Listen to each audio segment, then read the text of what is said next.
Hello everyone, and welcome back to Fleet Plays Rule the Waves 3. I hope you're all having a fantastic Wednesday, as I am. I absolutely am. And I hope you are all in for a good time watching us as we carve out the life and times of the Spanish Navy. So, Spain. Hello Timu, nice to see you. So, the Spanish Armada in 1890. Now, in Rule the Waves, on the fleet size that I play, that being the largest, Spain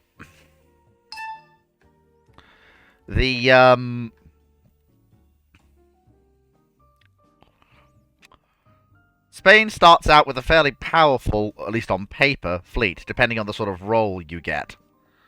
I don't seem to have done too badly. I'm aware that you can't see it yet, just bear with me a minute. And without further ado, let me just open up the display capture, and bada bing, bada boom, we're in. So, not done too badly. So, the Fernando VII class ships, they're okay. But also, I'm not too keen on this new UI. I don't really like... I much prefer the older clicky buttons. But hey-ho, I will make do. We've got two armoured cruisers, one of which is a little bit anemic, and one of which is fairly powerful. We've got a bunch of cruisers. Most of them are larger vessels, which, honestly, are not really what I want. If there's any class I want to take forward, it's honestly the Navaras. Rework them to be general purpose cruisers of about 4,500 tons. Although we are receiving reinforcements in the form of two powerful but slow 6-inch cruisers, which would be very good for early wars, and two battleships that can actually serve overseas, which are very, very, very useful additions to the fleet. So, as I always do, the first thing that I do is I raise the naval budget. High machinery development, high fire control development, high ship design development, high turret development, high medium fire, medium subdivision and damage control, medium armor development, low on explosive shells, high on naval guns, low on AP projectiles. That'll do fine, and then once I've cleared some of these ships off the slips, I will then be able to move forwards. What I do want to do is I want to pump out some more of these colonial gunboats, because one of the things I want to do, if I can, is I want to withdraw some of my most powerful assets actually back to European waters as best I can. How much would it cost to build another one of these large colonial corvettes? 400, I can fit that into the budget fairly easily. Won't take too long as well. And what does the chat say?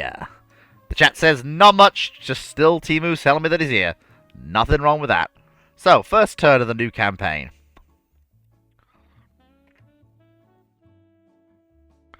So, at the start of the campaign, we're actually one of the larger naval powers.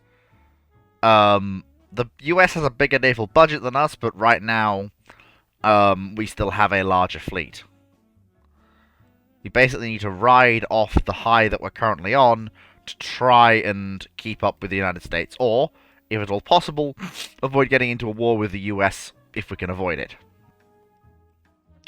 Targets should ideally be the Qing government, who are of equivalent size and strength to us, and whom we can probably defeat. And possibly the Japanese government, and maybe the Austrians or the Italians. But for now, I'm going to try and play it pretty cool. Because I need to figure out what's going on. And I also really do want to expand my yards, build my own ships at home. I will actually do that because extra budget at this point is fairly useful to me. and it means I can get another large corvette. Which again, the whole point is freeing up my cruisers to actually go around and do what they need to do, rather than being tied to colonial stations.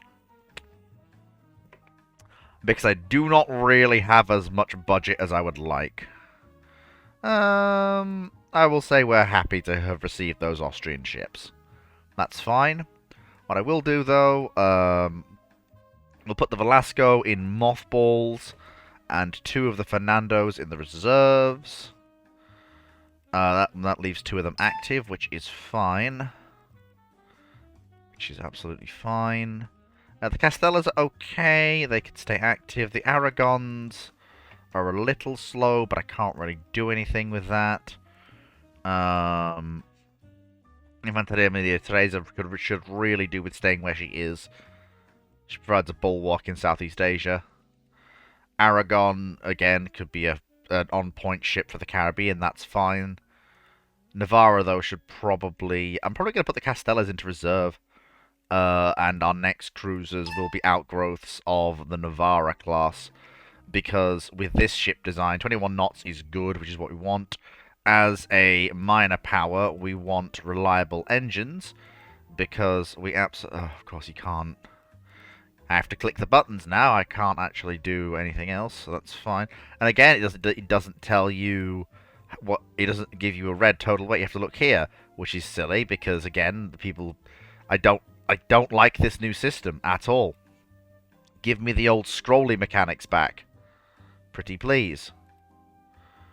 I'm tempted to actually go for. That could honestly work.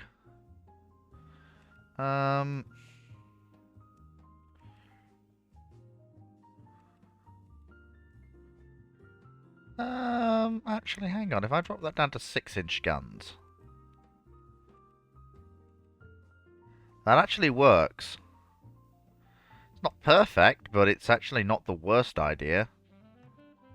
4-inch guns in unshielded mounts is probably not that good of an idea. If we get speed-focused engines, that just about brings us up. And these are supposed to be the main fleet cruisers, so I'm actually okay with that. So we'll call this the Reina Victoria Eugenie class cruiser, and we'll take that design in hand for working up. Timu says, just installing Unreal Engine 5.5.4 in the background. Well, good for you, Timu.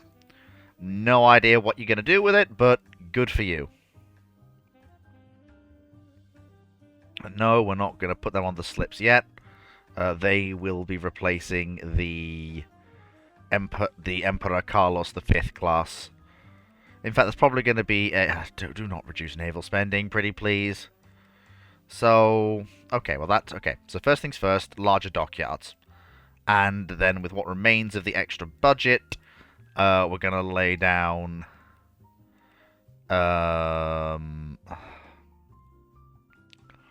We'll lay down we'll lay down 2, because we'll have the freed up cash to build more once these Emperor Carlos V's come into the fleet. I mean, the Emperor Carlos V's are basically sluggers. They are perfectly happy slugging it out with enemy cruisers. I will raise tensions with the Germans slightly. But I will build another of these new cruisers, because... while they're not perfect, they are pretty well rounded. Also, please, tension is not that low. Oh yeah, Reconquista. Go for it. Oh, you've got to be... Typical. Absolutely typical. What I really need is... Okay, so we got... 2 of these ships came from the French. Okay. So... Not bad by any means, but they could be better.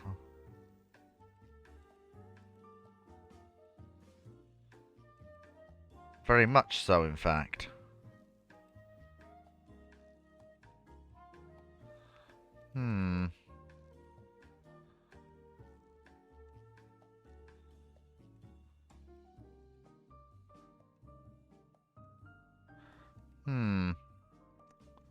I don't know. What could we get if we built locally? It's not perfect, but it could be made to work. No. I think the first thing I need to do is take a look at the Ferdinando V. What can we do with these? Now, problem is their short range and cramped accommodation don't really lend themselves to foreign service in any major way. But what design is actually probably worth iterating on is the Hispanias. Sorry, the Vicazias, I should say. With air quality -1 8-inch guns, they'll be fairly effective. Just need to stretch their belt a little bit.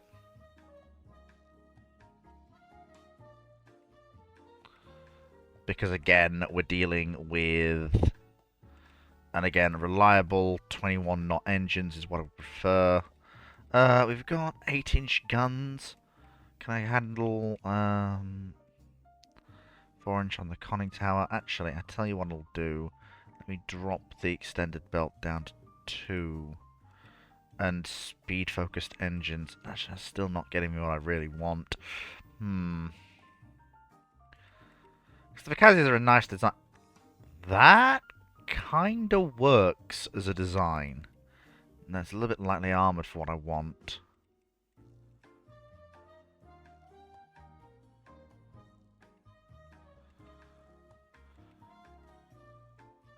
Okay, well that's good. So 7-inch guns gives me... And actually what I can do is I can...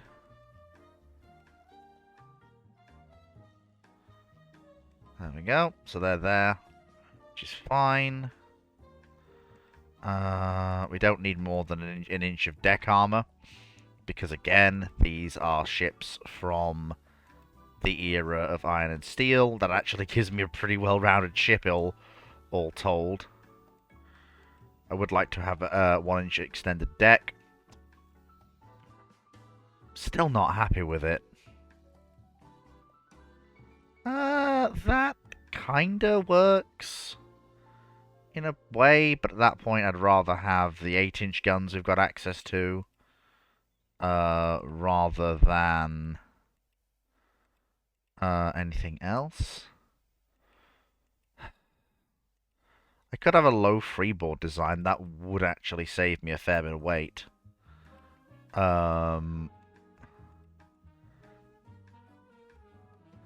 That would actually buy me enough weight to do what I want to do.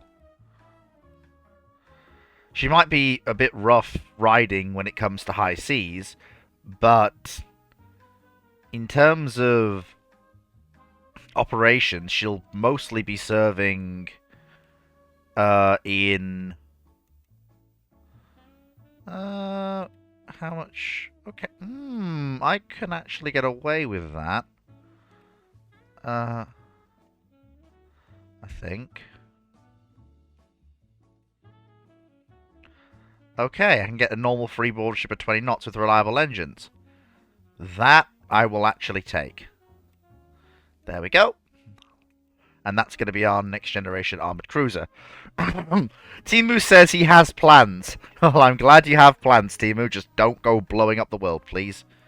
I'd rather you didn't do that. So, the Emperor Carlos V's are good sluggers.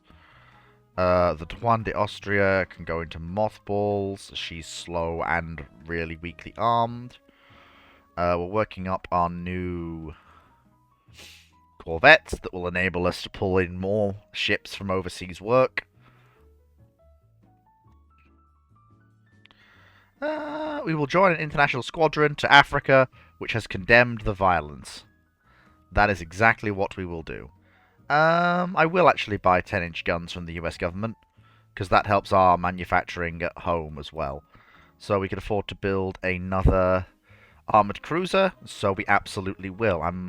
Nope, no, we're not fighting the British. I don't care how many happy pills the Prime Minister and the Queen have taken today. Not fighting the British. That is not a good plan. Not doing it.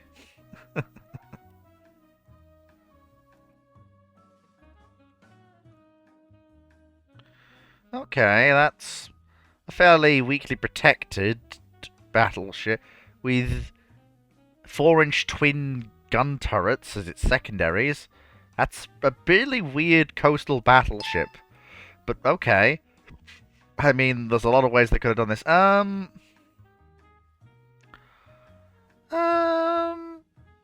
I will do a reduction of tensions will be welcome because it's Britain. I would rather play fast and loose with the British, and we will actually do that because, well, I don't care that it pissed some of the powers off because, well, Spanish Angola is now a thing, and that is good. With that budget spare, I can get away with slipping one more Reina Victoria Eugenia into the budget for this year, which will bring our cruiser numbers up to actually being, in terms of modern cruisers, you're looking at... It also brings us up in terms of more 21 knot cruisers, because they've got things like the Baltimores, which are fairly powerful, which are actually decent. The Minneapolis are basically similar to what we've got. So stuff like these diminutives are not too much of a threat. The Tacoma class they've built are a bit weird because they're mini cruisers again. It's the Baltimores that bother me. And I'm building ships in the form of the Reina Victoria Eugenia that can outrun the Baltimores and, in theory, just about fight them to a stand. In theory. I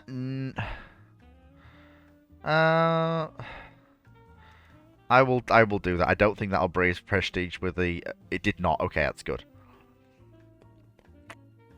As long as we're not fighting the British, we can just about... Okay, so if the Prime Minister wants ships in the Mediterranean, then I will do that. Okay, folks. Everybody who is in Northern Europe, we're going to go on a merry little trip to the Med.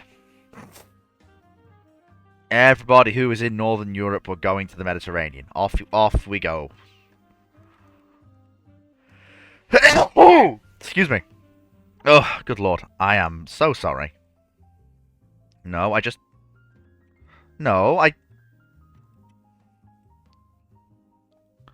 So, off to Foreign Station, those corvettes go. And that frees up enough to bring back one of our cruisers from the Far East to the Mediterranean. Basically on the grounds that the Italians are just much more powerful than us. The Italian naval budget is seemingly on its way to the moon, for reasons I don't fully understand.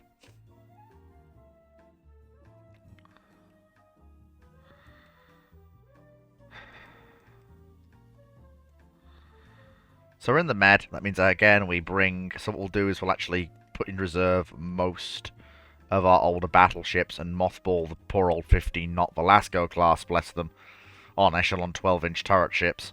Not really worth much in a fight. And we'll also bring the Aragon home as well to the Mediterranean. And again,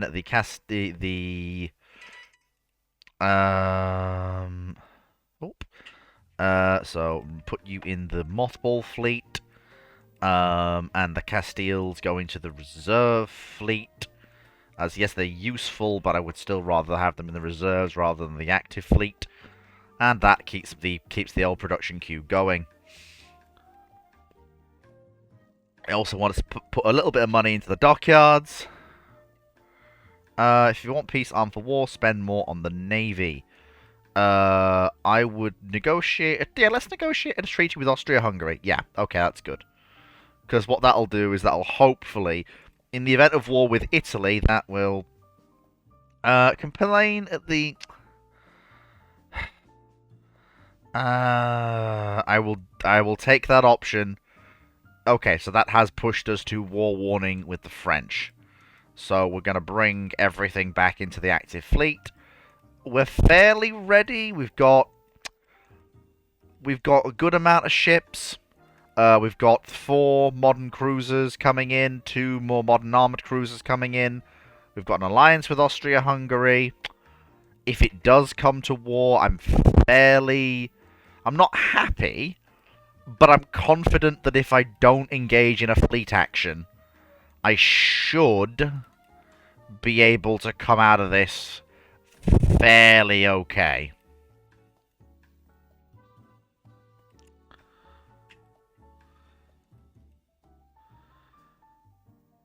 There we go, let's have a gunnery competition. Hey!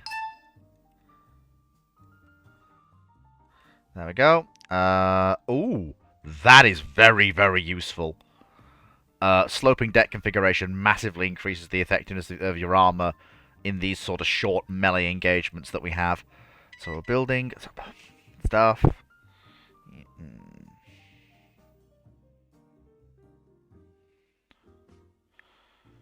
But yes, so let's see. What does the chat say?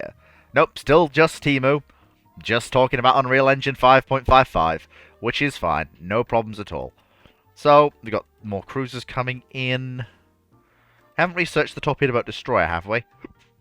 Don't think so, but I will actually accelerate that just so we can get some research into that. And also accelerate some of that. Put fleet tactics down to low. And hull construction down to low, but I'll keep armor development at medium. In regards to... so I've got that. I want to actually work on the follow-on to the Reina Victoria Luisa classes. What I'm thinking is we go up to 5,000 tons, the 4-inch guns go into casemates under the deck, and then what I will do is I will have some wing-mounted single gun turrets to bring the broadside up to 6 guns across the board. And that's basically the only real difference here. It's a pretty much identical ship. I'm just using 500 extra tons to gain 4 extra 6-inch guns for a 6-gun broadside. Yep, there we go. Spain and France are at war. Okay. We've got a decent number of ships working up our new... it depends where is most of the French fleet. It's in the... no, it's not. It's all over the shop. I need the Austrians to come in clutch now, pretty please. If they would, I'd be very appreciative. Because by either one of us, neither of us can beat the French. Together, however, we absolutely can beat the French.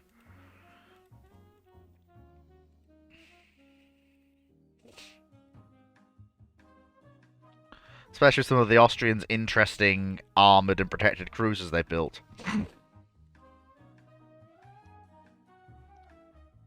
4 ships on trade protection. Well, that's fairly easy. We use the old Don Juan de Austria, which is kind of funny, because she's fairly old and small. Navarra is quick, but she's a little bit... No, she's quick enough and she's actually fairly well protected, so I'll want her in a cruiser engagement. The Aragons are very well armoured, but they aren't actually here. So what I will do, and then I'll have the final thing will be... We'll use Infanteria Maria Teresa to be the armoured cruiser muscle behind those 2 other cruisers. Which is fine. We'll move Reina Victoria Eugenia into the Med.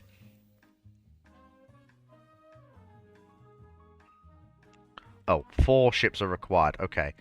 Well, in that case, then I'm going to use the old Velasco as a heavy convoy escort. Because that's basically what she's good for. Small engagement. No, I'm not going to take that. Small engagement near Cuba. Okay. Looks like they have ships out in the colonies, which is a bit annoying, because I do not. Well, okay, it looks to be a night action, so if I put on speed, turn away, and book it northwards...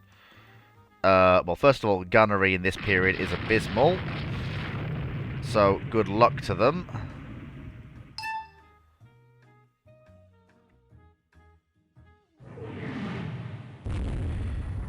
And we seem to actually be inflicting some damage on the French ship.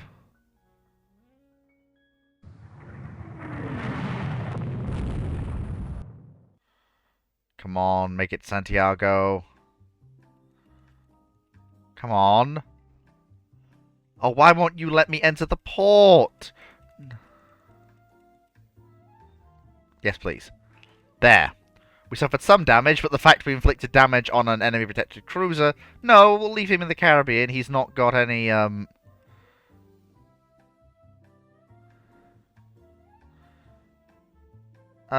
we will... Yes, the thing is, I'll let the Austrians join when they're ready. So not right now. We've got a bunch of cruisers coming in. That's fine. In terms of overseas deployments... The French have moved a single armoured cruiser and a single light cruiser out to the Caribbean. So what I think I'll do then to get an easy win is we'll send Vicazia out to the Caribbean. She's the best armoured cruiser we have currently, and she should be able to do some damage out there. I've got 2 other armoured cruisers building, and I'm actually going to accelerate one of them to try and get them both out quickly. And we're also going to build a series of small wartime corvettes for convoy work.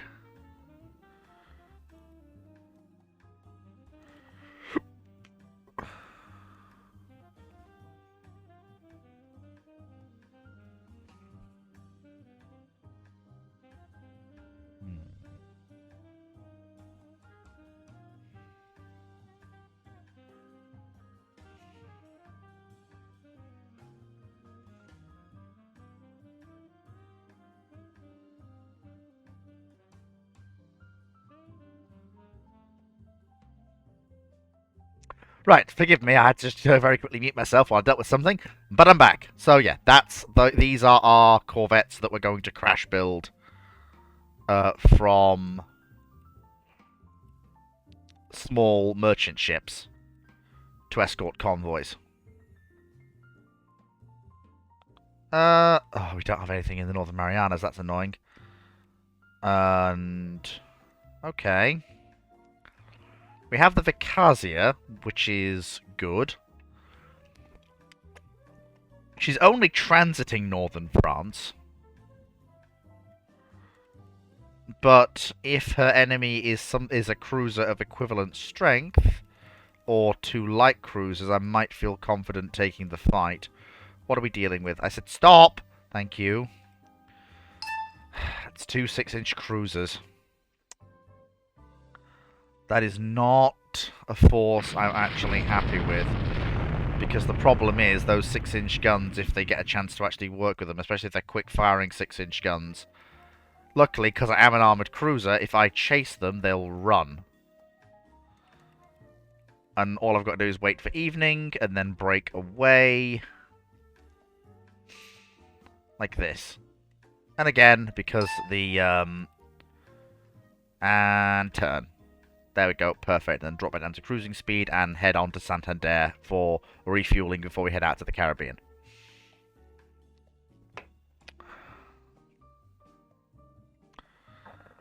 Two on one, and those were 2 corrective cruisers. Timu says, was it the Spanish Inquisition, perhaps? No. No, it was not.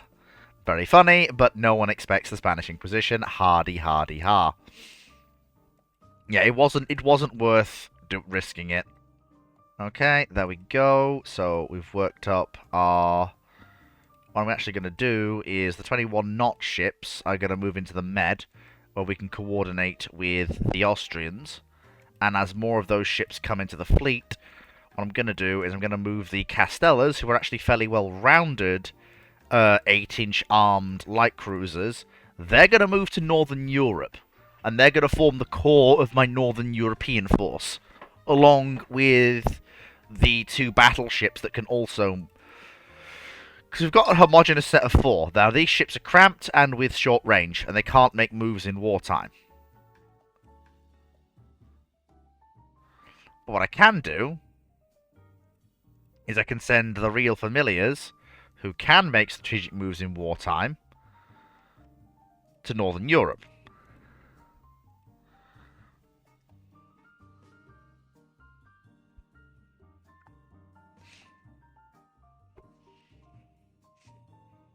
Well, apparently they'll have some battleships. That sounds a little bit macabre. I mean, these ships are 20 knots, so for a cruiser of the period, that's fairly nippy. I'm going to crank up to 30 knots, though. And nope, that's two. That's two ships. No, we're not. We're not playing that game. We're absolutely not playing that game at all.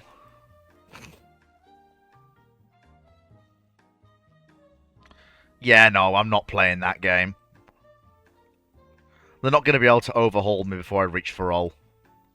Which is kind of the whole point. I need to run into Ferrol. Basically, it's all about pick. Yeah, the Monty Python sketches are just the best Temu. That is very true. But I need to pick my fights. I need to pick my fights.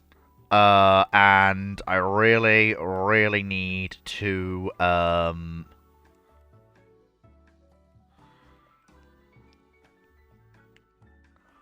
basically looking to take engagements that benefit me. Any actions that don't, I don't take. What I really need is the Austrians to actually join me. But they are not.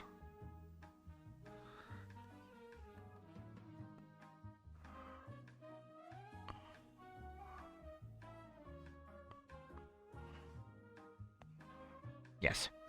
Yeah, that was worth it. And we apparently won a marginal victory, so that's something. Hey! There are the Austrians. Okay. That is what we like. So that now brings us up to parity with the French fleet. Just about, in terms of overall tonnage. Which means that we're not actually blockaded in the... They moved most of their forces out of the Med, didn't they? Yes. Yes, they did. Right. Well, okay. Can we move as many of our forces out of the Mediterranean as we can, please? Thank you. Pretty please, I would like that very much.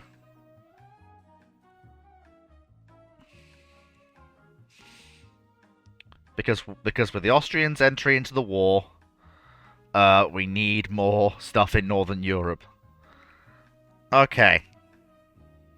So Vakazia's holding down the Caribbean, which is good. They're doing a... Are we doing a coastal raid? Oh, okay, so they have decided to not challenge our forces, which actually puts us ahead of the French. The French are now blockaded. They've moved their entire fleet into the Med, but which means that we have dominance in Northern Europe, which means the French are actually blockaded now.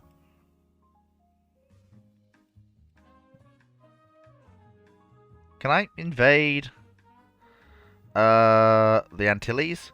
I can. Okay, so we'll invade the Antilles with Vakazia. Ah, battleship engagement. Okay. I mean, on the one hand... Oh, that's one of my smallest cruisers. No, it's not worth it. Convoy defense in Angola. That's a problem. Convoy attack. Okay, now they've moved back to Northern Europe. Oh, never mind. The French Navy declined the battle. Cruiser action. Okay, it's one of my new light cruisers I've been building, which is fine. Nothing wrong there. They're quick. They're fairly well protected. Oh, hello. This could be a one-on-one fight. What are we looking at here? A Tag class. It's got big 8-inch guns, but we have a turreted 6-inch, which I'm going to try and use to my favour here, if I can. Those big 8-inch guns, though, hit like a fucking freight train. Although, that being said, she seems to actually be slowing up more than I am. Probably because of the flexibility of my 6-inch guns compared to his 6-inch guns. And actually how well I laid out the Almirante Severa's armor scheme. Oh, she's circling. Oh. Bloody hell. This whole action's just a massive mess. I don't know who's winning or who's losing.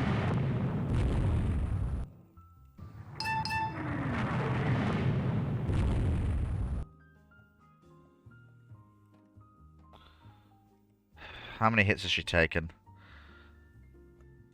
A lot. Mostly 6 and 3-inch. Shells she's supposed to be able to resist.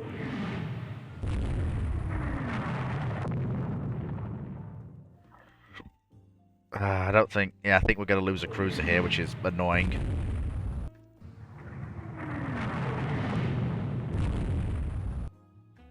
I'm hoping that French cruiser gets cocky and actually eats a torpedo. If it does, that would be hilariously funny.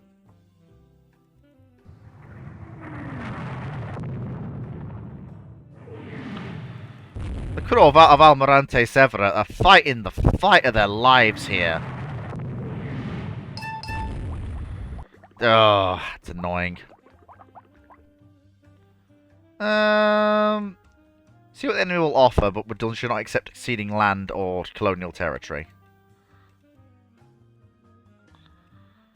Okay, now we're blockaded, so stop going for the Antilles invasion. So we've got 2 extra corvettes coming out. That's good. That frees up more cruisers for work.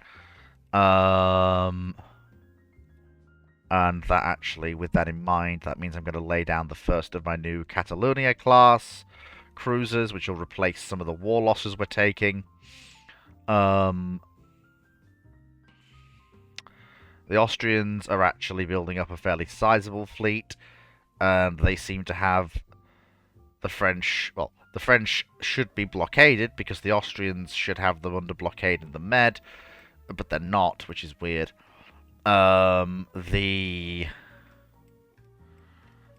French fleet is up north in front of us, which is annoying. We've got 2 additional armoured cruisers on the build-out, which is fine. Convoy defense. The French Navy declined the battle. Small engagement. That's one of our smaller cruisers. Not really going to deal with that. French Navy declines the battle again. Battleship engagement. The French Navy declines. Enemy coastal raid. The French... Oh, okay. Now we are actually going to get to fight the enemy. With our battleships. Okay, this is all a bit weird. And the unfortunate thing I have to bear in mind is at night I'm not going to be able to find anything. I have no aerial recon. I only have reports from my ships. The Austro-Hungarians have sent us a light cruiser. I don't know where the enemy's battle line is. Have we had any reports at all? It doesn't look like we have. They've got to try and raid commerce along this section of coast. That's where our commerce is. That's where our ships are. And it's a chance to actually use the battleships we've got. Ironically enough, I'm kind of hoping that some of our coastal convoys actually do give reports on where the French ships actually are. Because right now I can't find anything. And I would actually like to bring the French to battle.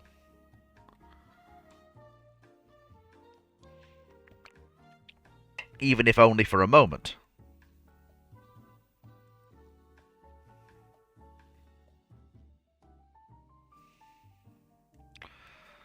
And it was 2-1 as well, which is even more annoying. Oh, the French quite literally ran. They turned tail and absolutely booked it. Cowards. I mean, technically, it is still a win. No, I would say we can actually still go on for a bit longer. Our blockade level is not actually bad, and now they are the ones who are blockaded. That means I can free up from trade protection some of my older ships. So Infanteria Maria Cruisers in the Med, and then actually we'll keep Don de Juan de Austria there. But what I will do is I will return the Aragon. In fact, I'm going to move both the Aragon classes into the Med as the light cruisers for that effort. Just so the Austrians can't... Not the Austrians, sorry. The French can't fully concentrate. Because what the French are having to do is flip-flop. Because if they flip-flop to go and attack the Austrians, I blockade them. If they then go and try and break my blockade, the Austrians blockade them. And so the French fleet's continually flip-flopping backward and forward. Which is really not what they want.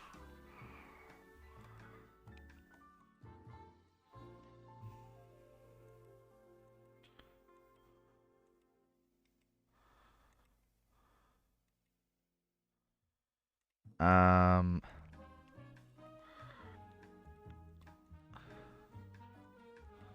we'll keep the Infanteria Maria Theresa on trade protection. Right, there we go. We'll keep that going for now. Enemy coastal raid again. So 3 of our light cruisers, including a very odd assortment of ships. Add 1 ship. I'll actually get the other Emperor Carlos V if I can, because I've seen those ships in action. They are absolute brawling machines. They have lots of 6-inch guns. They're very tanky. I remember them from previous campaigns. They're a little slow, but they're very, very tough. Now, if only I could find the enemy. Without airships, finding the... Never mind. That was easy. Oh. Oh, they're outnumbered. Oh, that is not what they want to see. Oh, that is... This is a chance to rub out 2 French cruisers. This is absolutely a chance to rub out 2 French cruisers. And 2 of the good 6-inch ones as well. This is absolutely what I want. Yeah, this is an ideal opportunity here. This is basically perfect. Like, I could drive by Sifax, basically, because of the way in which these engagements are going to turn out, as long as I just go past her at fairly close range. The risk of torpedo damage is slim to none, but the chance of gunfire to her, crippling and destroying her, is essentially 100%.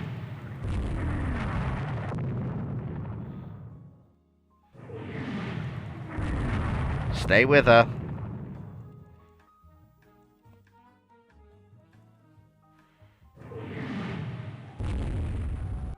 There we go. And she's sinking.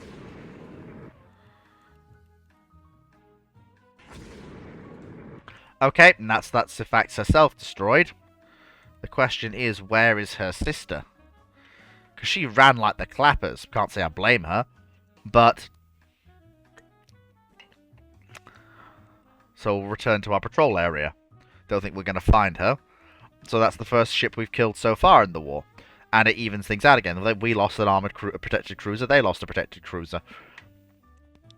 It's annoying. I would have liked to have had more. But you can't have it all. Yes, I will. Yeah, okay. She did just run. But yeah, we suffered light damage and inflicted a devastating blow. Well, not devastating, but we definitely, we did some damage. So because now see, the French have flip-flopped up to us. Then, in a few seconds, they're going to be like, oh, wait, hang on, we're blockaded in the Med. And then they'll go down to fight the Austrians, and then... Yeah, there's a whole thing, and it'll just flip-flop, back and forward. Okay, so the French seem to have pulled in most of their ships. But I'm gonna send Vicazia to Spanish West Africa, because there's a French armoured cruiser operating in that area, and I'd like to see if I can kill it. Coastal bombardment. Okay, several battleships and supporting forces. The possible loss of a capital ship makes it not worth it. Okay. If it's our 2 Aragon class cruisers, plus 2 of the Austrians' excellent ships. So I'm actually quite happy to accept that, and we'll actually see what happens here.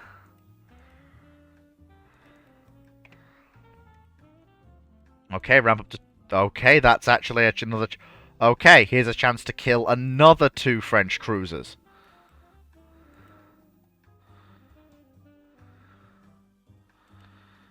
They're faster than us, though. That's the problem. Can't catch the swines. Come back here, you Frenchmen! Come and fight me like a man! Or else I'll send the Spanish Inquisition after you. And you won't like that, will you? No, no, no. Come back here, you swine. Okay. If the Austrians could just pin down one of those ships in a gunfight, I can catch up and finish them off.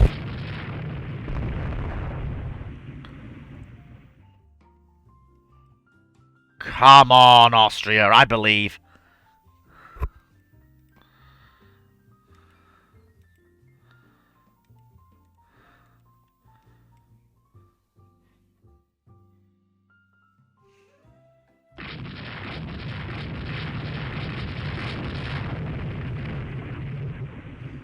Come on, make one of them have an engine casualty. Come on, just one ship with an engine casualty. That's all I need.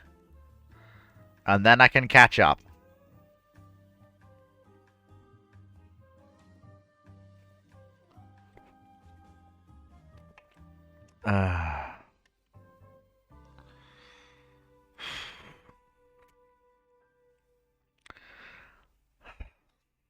See, this is why I built my new cruisers to be 21 knots. This reason right here.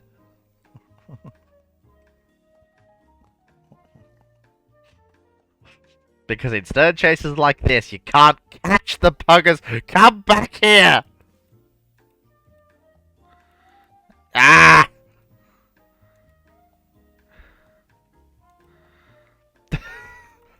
We just spent ages chasing them across the ocean and got nothing.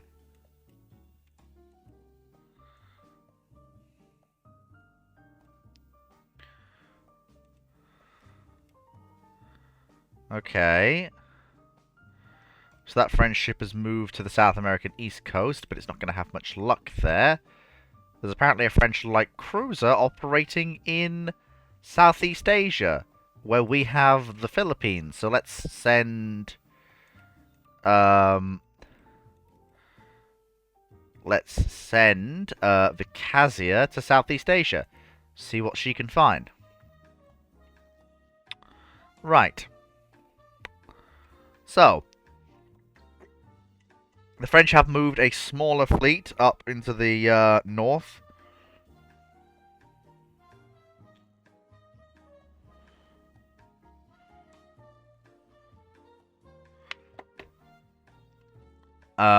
So the French are still blockaded. Battleship engagement in northern France.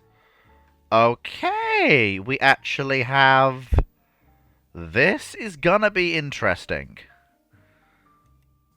Wow, okay, this really is just an unexpected battle. What have we got? So we've got one of our older battleships and two of our smaller colonial battleships, but they have better secondary batteries than the older ships. And the newer vessels, so we'll have to see how this actually goes. Okay, there's a large French armoured cruiser. There are 3 French battleships. Okay. Right. So we've got... Okay, so the thing with the Brennus class is they have big, old 14-inch guns. If they hit like a freight train. But this is the big thing. If they hit. They have old iron armor, which makes them a little bit vulnerable. So what I'm going to do is I'm going to slow down to normal, and we're going to cut across the rear of their line. I may as well cripple a French cruiser while we're passing through.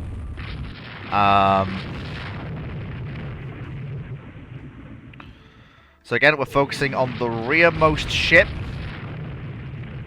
because we actually have more ability to fire forward than they do to fire backward in terms of primary guns.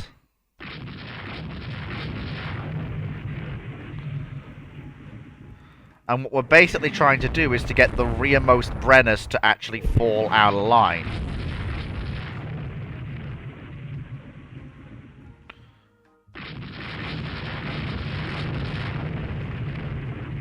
Oh, actually, never mind. The middle one actually looks to be the one that's falling out of line, funnily enough.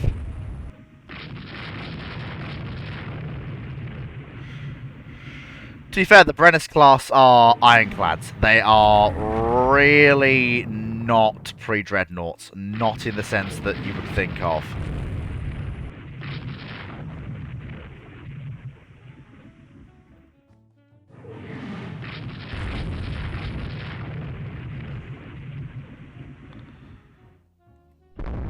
And basically, what we're doing is we're setting their superstructures ablaze. We're lighting them on fire. And it looks like the rear it looks like the rear Brennus is slowing. She's ablaze. It looks like she's been fairly heavily damaged. Let's hook her in. There we go. That's it. Yeah, I think she's slowing. She's on fire heavily. Our cruisers can move in to deliver the coup de grace. Oh, there it is! The Austrian ship, Kaiser Karl, just says, "Sayonara, sucker," and just throws a torpedo right into that Brennus class. And at that point, she's stopped. She's sinking. That is all she wrote. The question is, can I actually get another Brennus? Can we actually go 2 for 2? I don't actually know. I mean, I really hope so, because if we can go 2 for 2 for no losses, that would be absolutely incredible. And I know that rearmost Brennus still can be engaged by Reina Donna Isabel, and for some reason, she just seems to be incredibly tough as a ship. Far tougher than I actually gave her credit for.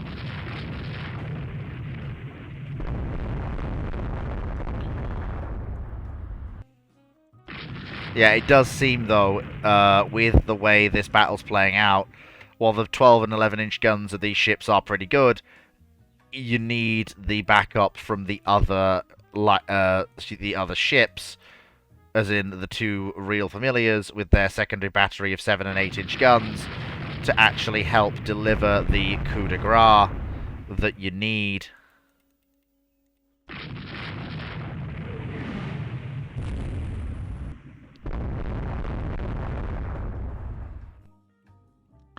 See, I'm happy to actually have the speed go down to 10 knots, because funny thing is, as long as the French consent to stay within gun range, I am able to actually keep doing what I need to do to those 2 French capital ships.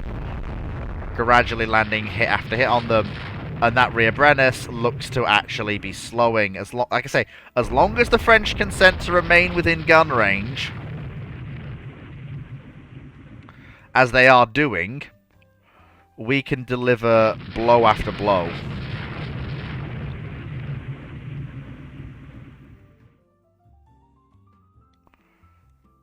Okay, we can get 11 knots out of the formation now. Looks like they cleaned their grates a little bit, which is good.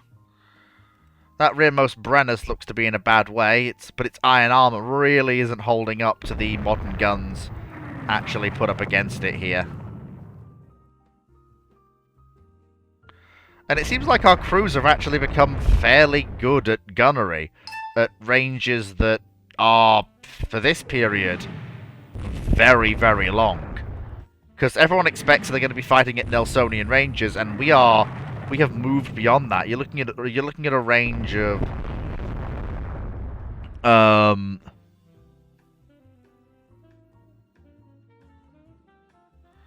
3,700 yards. Now that is actually fairly long range for gunnery of this period. In fact, it's actually very long range indeed.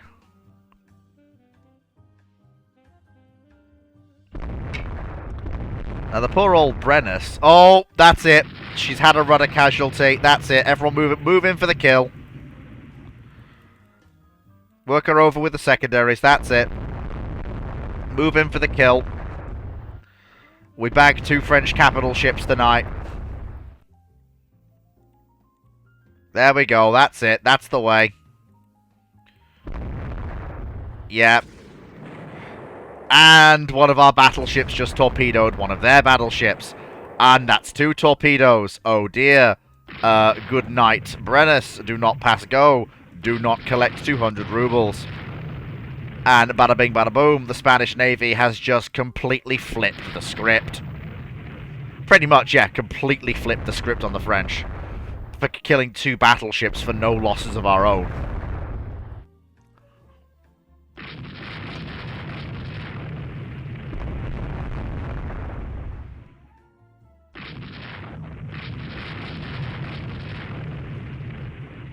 These aren't even any battleships of my own design, funnily enough.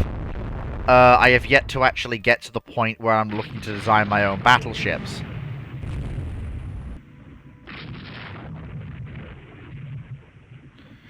But yeah, that's another... that's 2 French capital ships sunk.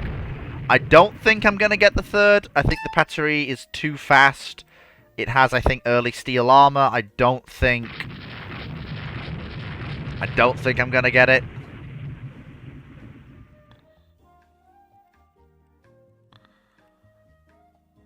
Which is a little bit sad.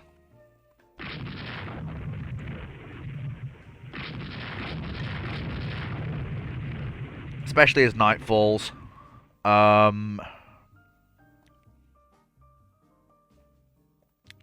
mean, the crews of these 3 ships have given a fantastic account of themselves. And I mean, of course, Donda Isabel's... She's soaked up a ton of damage and just gone, nah, don't care, mate.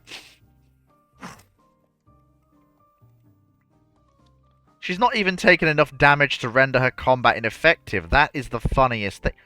Oh, that... Okay. If we can inflict enough damage on that armored cruiser, we can kill it. Come on. Slow him up. Slow him up.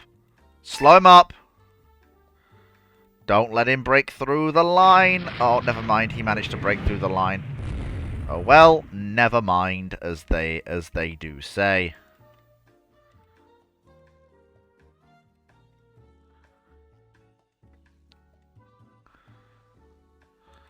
And oh dearie me, that appears to be a total victory for the Spanish army. Duh. That's brutal. That's horrific. That's bad. That's really bad.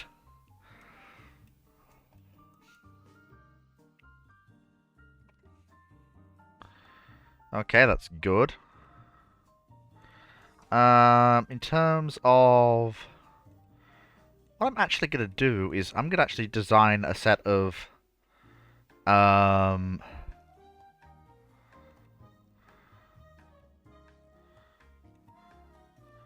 small and cheap merchant raiders. Just armed with a pair of 4-inch guns. 16 knots. 4,000 tons. And basically the whole thing is these ships are, you know, they're merchant commerce raiders. The plan will be to build a single, to basically cycle through, get as many into service as I can, and send them out to raid commerce, because if they die or get scuttled, etc., you don't really lose much sleep over it. Because, well, it's a merchant ship you dragged in and strapped guns to.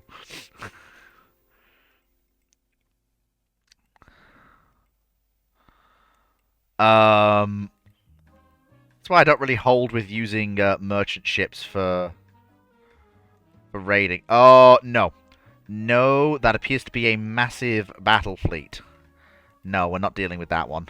We're not fighting that. Nope, I'm not dealing with that. I am absolutely not dealing with that. Nope. I choose discretion is the better part of valor, and I cast we're not here anymore.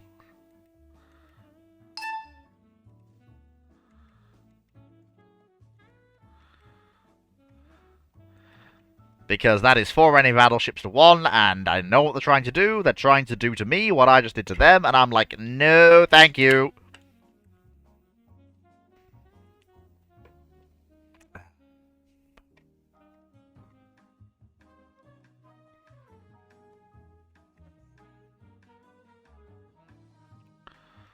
And that appears to be some of the more modern dreadnoughts of the pre-dreadnoughts of the yeah, it is. That is actually some of the most modern French capital ships.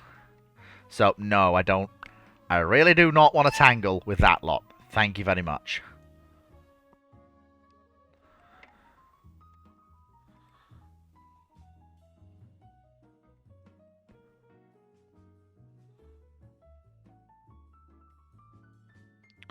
I'm basically booking it for Cartagena.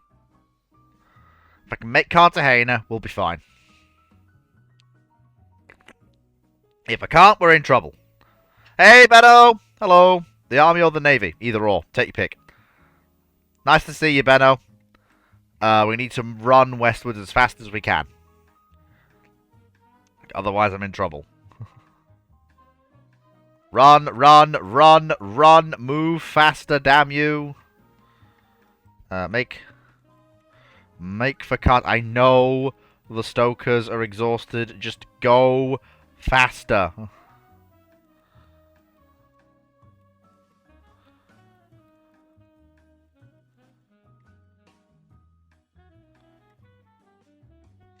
Oh no, Aragon, why?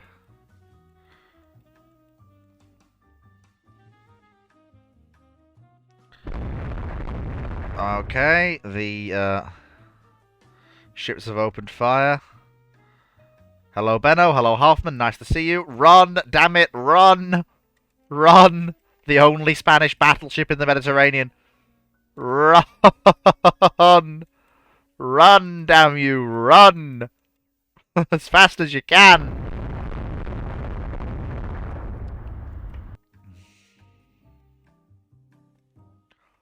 Nearly there.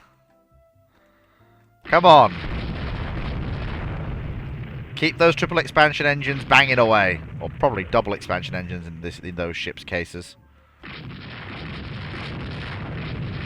Angle off to one side, give our guns a chance to open up on them.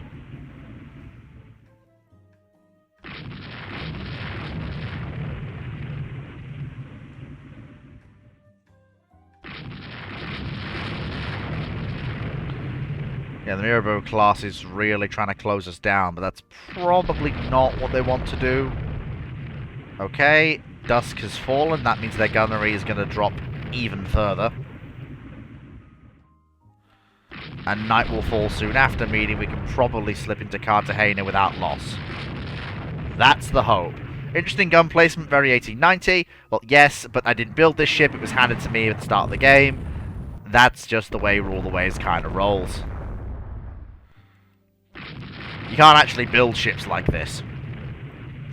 You can get given them as part of your starting fleets, but you can't build anything more like that. Okay, and by the skin of our teeth, we actually managed to get away from an overwhelming French force, and still somehow come out with what was basically a draw. Okay, there we go. We've got our new yards. That means we can also have another armed merchant cruiser conversion on the slips. Because the more of those we build and then send out to menace French convoys, the more fun we can have. Another coastal raid. What an interesting concept. Oh, it's some of our... Hang on a minute. You lads are all in Northern Europe. How'd you get here? Yeah! You're all in Northern Europe. How did you get down here? I mean... Alright, I guess. Oh, it's a bombardment mission. Okay, I've actually got some decent ships for it. I've got 2 modern, somewhat fast cruisers. And then I've got the 2 6-inch slugger machines. Oh, for the love of sweet Mary, that's horrific as a concept. Oh my god, the amount of firepower that is. Although they've gone chasing after what I think is one of our other ships as a distraction. So in fact, actually, I think they're off tangling with what I believe is a Austro-Hungarian force. Which is, I think... Yes, they are. They're off chasing the armoured cruiser Donau. Which is fine, because that then means my ships can sneak in. Donau is actually a fairly quick ship. It's 21 knots, so she should be able to play keep away with them.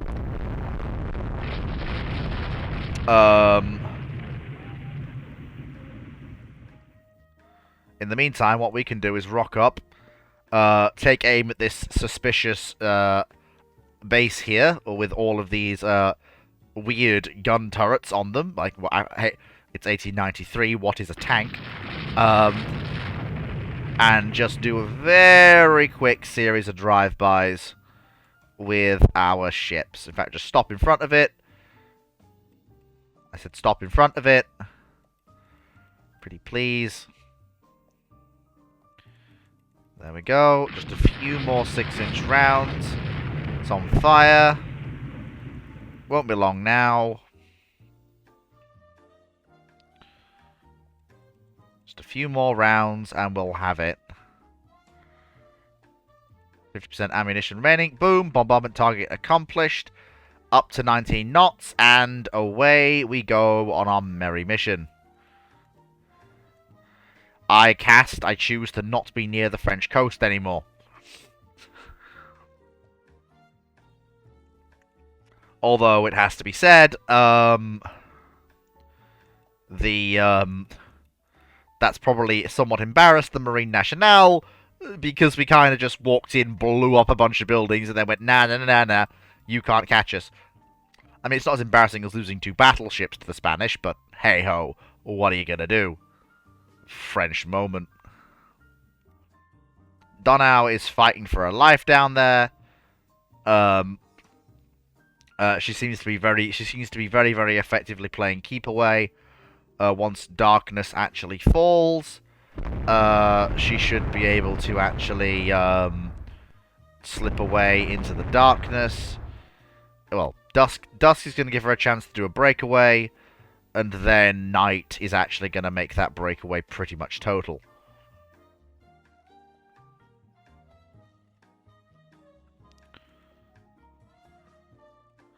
Yep, there it is. And so the French ships, and so with the help of one very, very, very suicidally brave Austrian armored cruiser, who literally played keep away with an entire formation of armored and light cruisers, a formation of Spanish protected cruisers snuck in, blew up a bunch of buildings, and then noped out of there into the gathering darkness. Huge success. I call this one an absolute win.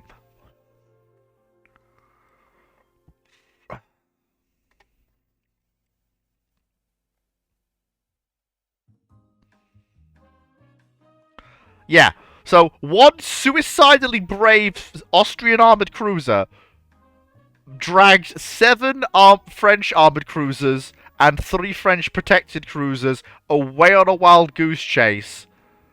That's hysterical. I love it.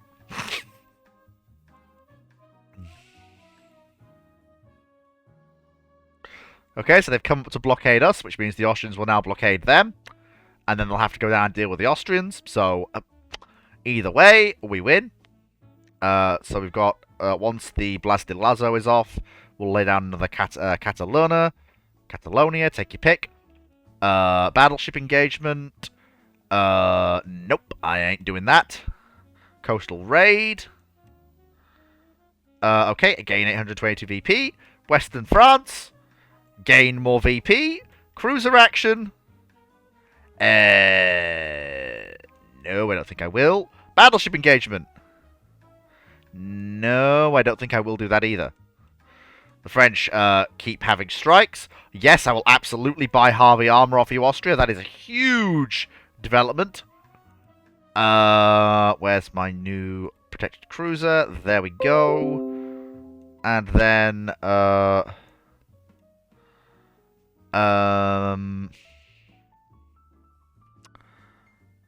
we need another armed merchant cruiser. In fact, actually, instead, I'm going to build more of my... I'm going to build 2 of my wartime merchant protection corvettes. And then what I'll do is I'll replace the armed merchant cruisers on the slips with new ones, as per my previous plan. It's nice to have some people in the chat today. People are still talking... The last comment is still about the gun placement in the 1890s, which I totally understand. The French do seem to be having problems because if they move to counter... Basically, the French are under blockade, constantly. They either move to counter the Austrian blockade, in which case I get a reprieve from being blockaded, or they move to counter me, in which case I get blockaded, but then the Austrians re-blockade them. Either way, the French are just constantly under naval blockade. Oh, cool, I've got my new armoured cruiser. Nice. Right, let's see what we can do, shall we? These ships are fairly heavily protected. They trade a lot of their, they trade 21 knots of speed for very heavy protection. Which basically enables them to tangle with... Oh, that's a pair of... Oh, wait, it's a pair of armoured cruisers, but I have... First of all, there's a very good Austrian armoured cruiser ahead of me who's tangling with them right now. And then I can catch up and hit them with my own, ship. Okay, this is a chance to knock 2 French armoured cruisers down a peg. If we can actually catch up, pretty please. Okay, Minerva's running, Minerva's running, Minerva's running. Hello, Sugar Lumps, how are you doing? It's me, the Spanish Navy. Hope you're having a good time. Have you heard the good news about our Lord and Saviour, Mixed Battery? If you haven't, well, good news. I'm here to deliver it to you in person. I'm exceptionally heavily armoured. I'm designed to resist the sort of guns you have. Here are my light cruiser friends. Hope you're having a good time. Come back here, you cowards, and fight me.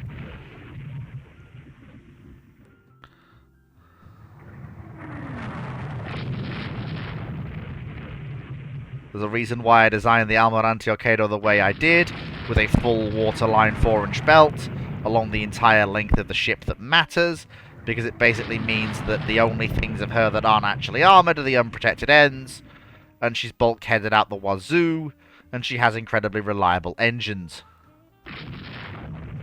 Come back here, you cowards. Don't try and run away from me. Look, one of you's gonna die. Just take your pick which one of you it's gonna be. I don't care which one of you falls out of line first, but one of you's gonna die, and would you just choose amongst yourself? Pretty please. I'll tell you what, I'll make the choice for you. Come on, one of you fall out of line. One of you's gonna. I just don't know which one of you it's gonna be yet. Come on. Give it up. Surrender now, and I will harm you slightly less.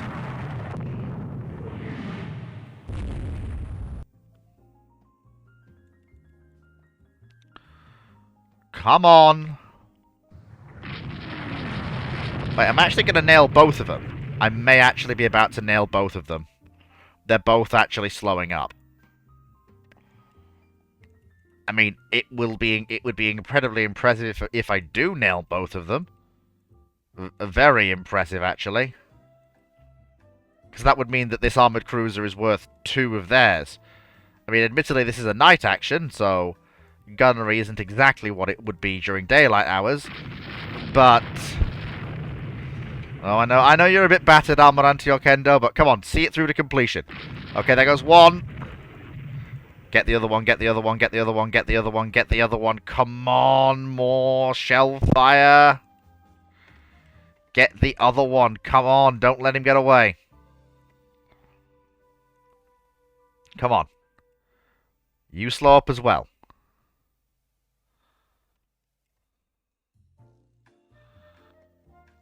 That's it. There you go. Come on. There we go. So I think that's actually 2 armoured cruisers sunk.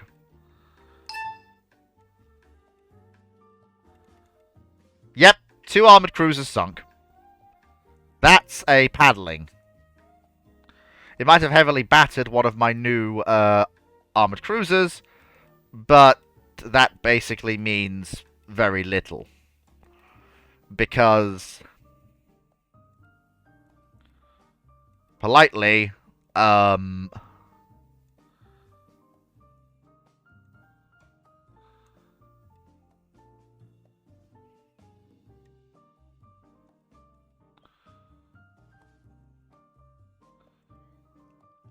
we got that, then that'll be into service soon.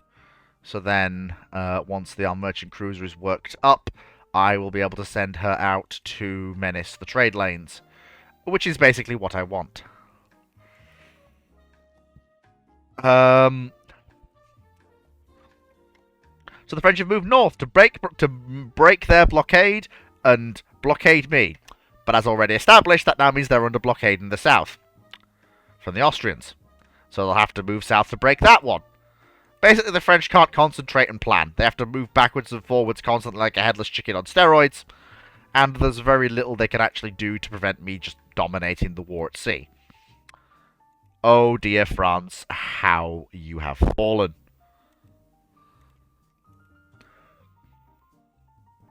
Coastal raid. French Navy declines the battle. Convoy attack. The French Navy declines the battle. A small engagement in the Far East. They can't challenge us. A cruiser battle in the Med. I know better than to take that. The French keep having strikes. We have a new armoured cruiser. Sorry, a new armed merchant cruiser. And now we're going to keep building one of those every cycle. So every 4 months, we'll bring a new armed merchant cruiser in. And then they will go out to raid. And more and more and more ships will actually fall into convoy attack in Western France. What have we got? That's 4 battleships. Apparently some battleships and supporting forces will be in the action. I choose to add 1 more of my battleships to the formation, because that may be the difference between victory and defeat. So, convoy attack. Our objective here is the merchants, not anything else. That's why we're here. We're here for the merchants. If this convoy gets through, that might actually allow the French to break a blockade, which is not what we want. We absolutely do not want the French to break a blockade. What we want to do is we want to make sure that they actually stay blockaded. Then the problem is, it's turned into a night action, which is really not good. And we may have just actually lost the convoy, which is mildly annoying. Never mind. No, we haven't. That appears to be oh my god, have we crossed their T? I think we have. Oh, that poor armoured cruiser. That is the entire Spanish line. And that is really not where he wants to be at this particular moment. And there's the French ships. It's 5 on 4, which means we have an absolute advantage here. Let's raise speed to 16 knots so we can stay with them and just pound them into scrap. We know full well that our ships can actually do an engagement like this. And we know full well that the Brennus class is a steaming pile of hot garbage.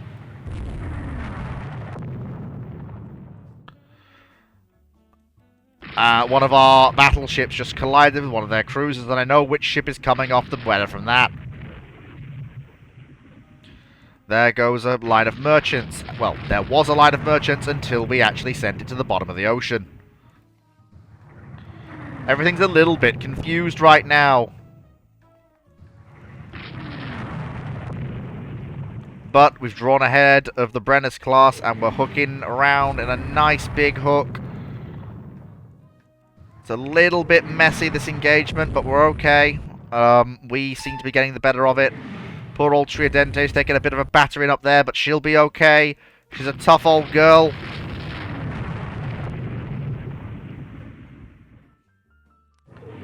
There we go. Keep hitting them. Anything else we sink at this point is extra. The Brennus class have a decent battery, but we actually are better prepared, and we have separated one of them, and it's a 3-on-1. This is not where that Brennus wants to be right now. He's 3-on-1 against 3 ships of equivalent vintage. We're slightly faster than he is. We've got better armor, because ours is a little bit steel rather than pure iron. We're a slightly later generation of ship than him. I think he's slowing, he's slowing, he's slowing. And I think we've got him banged to rights. Come on, a few more rounds, a few more rounds. Pretty pleased with the cherry on top. Boom! Torpedo impact. That gentleman is going to the cleaners. Good night, Vienna. What is next on the chopping block? I believe there are other battleships that the French have that could do with a jolly good thrashing. And I think we have just isolated one of them here. Hello, my cherry chestnut. How are you doing today? I have come by to see if I can kill you in any way. I think that is a Brennus. I am not entirely sure. If it is, it's going to be an ex-Brennus pretty soon. It is a Brennus. It's burning, it's burning, it's burning. No torpedo hits, sadly, from the expert torpedo man of the battle line. If you recall, the last battle, one of our battleships did get a torpedo kill, and of course, we torpedoed another Brennus earlier in this engagement, but it does look like... And that's another torpedo kill! Oh my lord, these guys have absolutely zero chill. There's another ship moving very slowly over there, and I believe that is another battered and bruised French capital ship. Yep, there they are. So the one that's more mobile, we're going to leave because he will make a break for it, and we're going to go after the slowed version of the enemy vessel. Because, of course, well, that is ablaze. Numancia has rammed this Brennus, leaving it a slow, vulnerable target. So it will be hit while we go after the other Brennus as well. This is just a massive nighttime general melee. And you can see the advantages now of actually having the various torpedo tubes on the French ships. Gravina has been rammed by the Brennus, causing more damage to that ship. Poor old Gravina, a little bit battered now, but that's fine for her. We're doing okay. 2 French capital ships have already fallen. We're going to get a third. This is a crushing defeat. This is the sort of defeat that basically... Oh, I mean, we lost the Gravina to a ram from Brennus, but honestly... 1 light cruiser for the loss of 3 French capital ships and the destruction of a convoy. Honestly, it's just... How do the French come back from this? Genuinely, I don't know. I mean, that's just brutal. That's just aggressively brutal. Something is stopped there. I hope that's the last Brennus. If it is, we will absolutely hit it with a sledgehammer. It looks like the last Brennus. I suspect it is. It is the last Brennus. For some reason, it stopped. I don't know if it's had an engine casualty or what. But either way, it's stopped. It's a sitting duck. Let's go 4 for 4 on the enemy battleships and just wipe an entire French battle squadron off the map in what is probably almost... This is almost a war-winning... Yep, and that is all 4... French battleships obliterated. With the survivors rescued, we can head south for home. Apart from one poor French trade ship that tried to wander through the convoy action zone.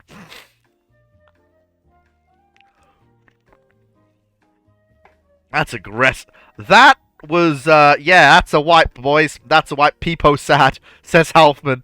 Peepo sad, perhaps, yes. Oh, Lord, look at that. Oh, apparently we lost a single battleship. I'm not sure what we lost. What ship did we lose?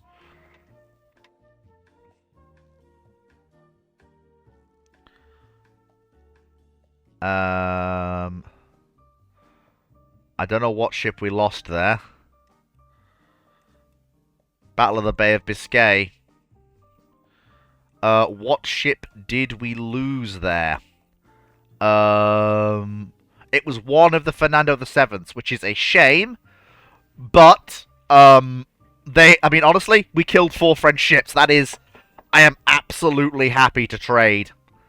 That's knocked 4 French capital ships off. And I mean, in the total, we've killed 6 Brennus class so far. We're not doing too badly, actually. I think it's actually time to consider a possible next generation capital ship. Speed seems to be very important. And with Harvey armor, I can probably drop the belt down to 8 inches. It's a early period ship, so you don't need more than 1.5 inches of deck armor. And you don't need more than 1.5 inch on the turret tops. You do need a bit of extended belt. And you do probably need... Actually, I'll accept 17 knots, I'll accept. Just to get a bit of extension for the belt armor.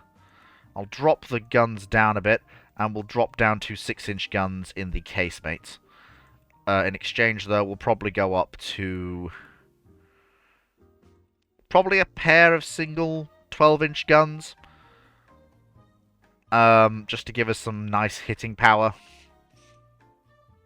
Can I get 8 inches of belt armor? Not quite. That's fine. We'll call that the Dementia the first. Oh, no, we're not. No, we're building that locally. Yes, I'll build it with 11-inch guns, which is fine. We can have 8 inches of Harvey armor. I can probably go for 8.5, probably 9 inches of Harvey armor on the turrets. That's fine. We can then actually have more powerful 6-inch guns and have 4-inch tertiaries, which makes this ship even more powerful. There we go. Brilliant. And we will have that work up for construction. So we've got the corvettes nearly finished, and we'll put our merchant cruiser on the slips once they're done. Actually, with light forces, I'm not gonna take that. I'm not. French Navy declines the battle. Cruiser action, Southern France. No, I'm not taking that. The intelligence is not... it's not good enough. Convoy attack Western France. French Navy declines. More serious protests reporting... nope, continued operations will secure our total victory. I mean, the French are having unrest and revolutions. If we keep the blockade up, which we seem to be actually achieving, like, eventually the French will sue. And all I have to do is keep building and then sending out to raid armed merchant cruisers.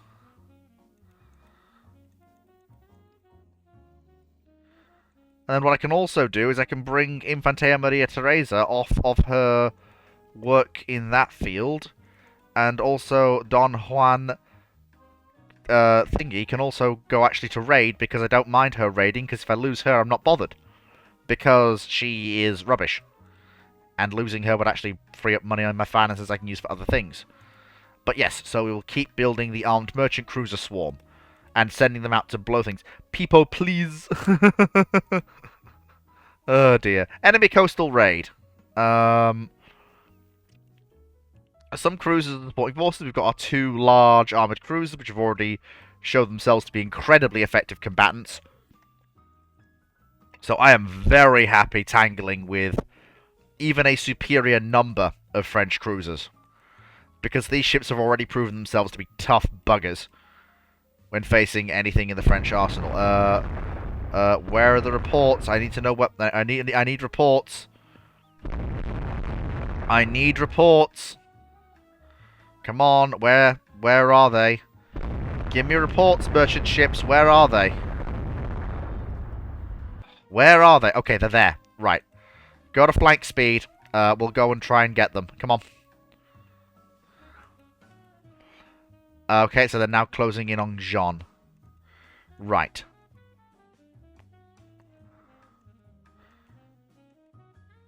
Okay, so they've got to be somewhere around here then.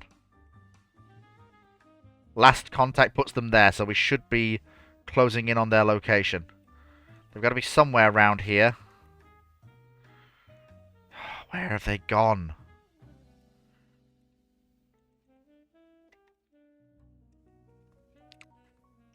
Where have they gone?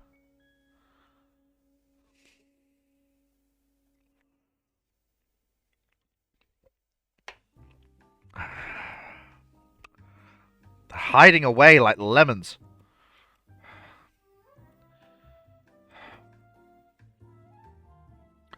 Where on earth are they? Did they run? Yeah, they ran. They sank one ship and then they ran. Okay, more armed merchant cruisers coming into the fleet. So again, lay down another one. They cost virtually nothing to... They cost a bit to build, but it's sharp cost rather than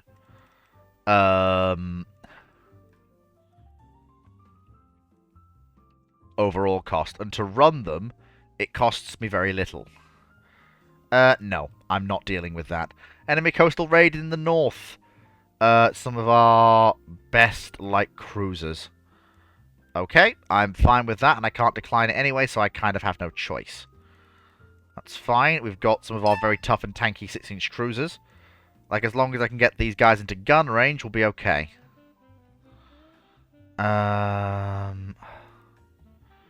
Right. Where are you? Where are you? Come on. Gotta be somewhere. Oh, hello. Right. Got him. What the the hell? A battleship?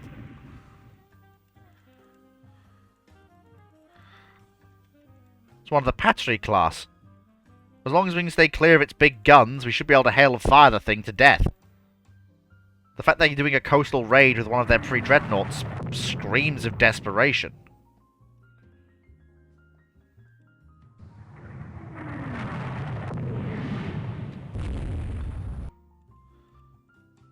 This is the thing. This is the year of hail of fire.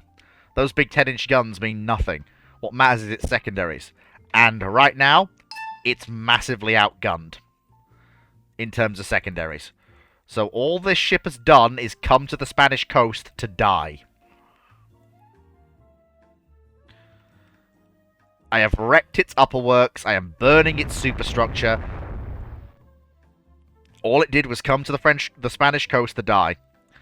They lost a battleship for basically no real purpose.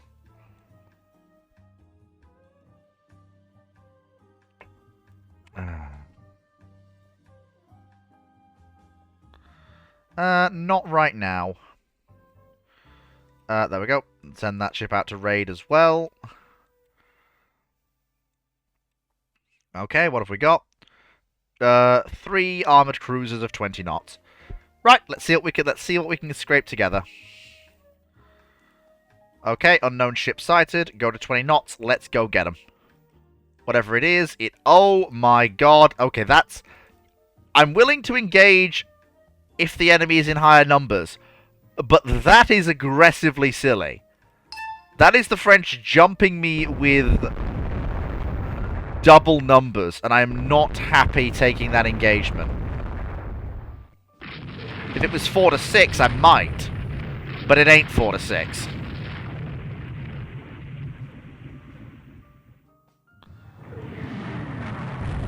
Leave that armored cruiser alone.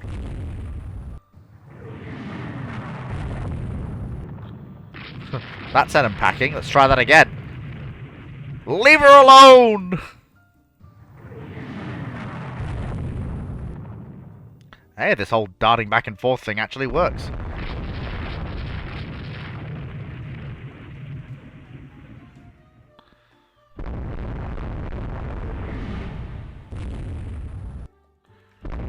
Leave her alone.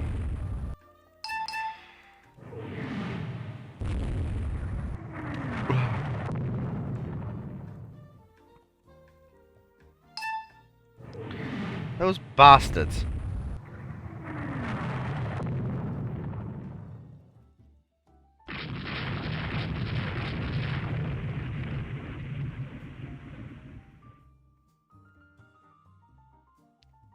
Those bastards, they sank an Austrian armoured cruiser.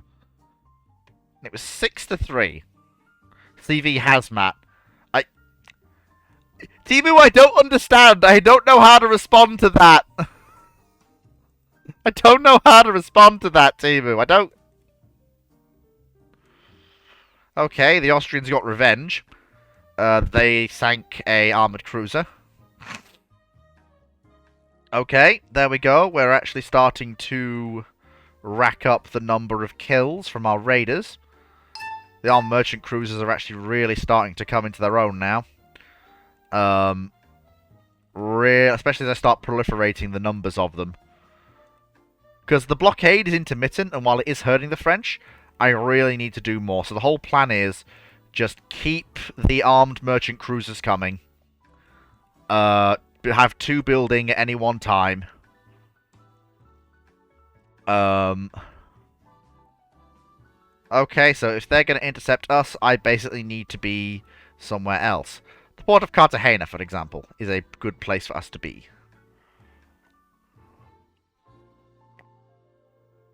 That's an armored cruiser. I really don't want to be here anymore.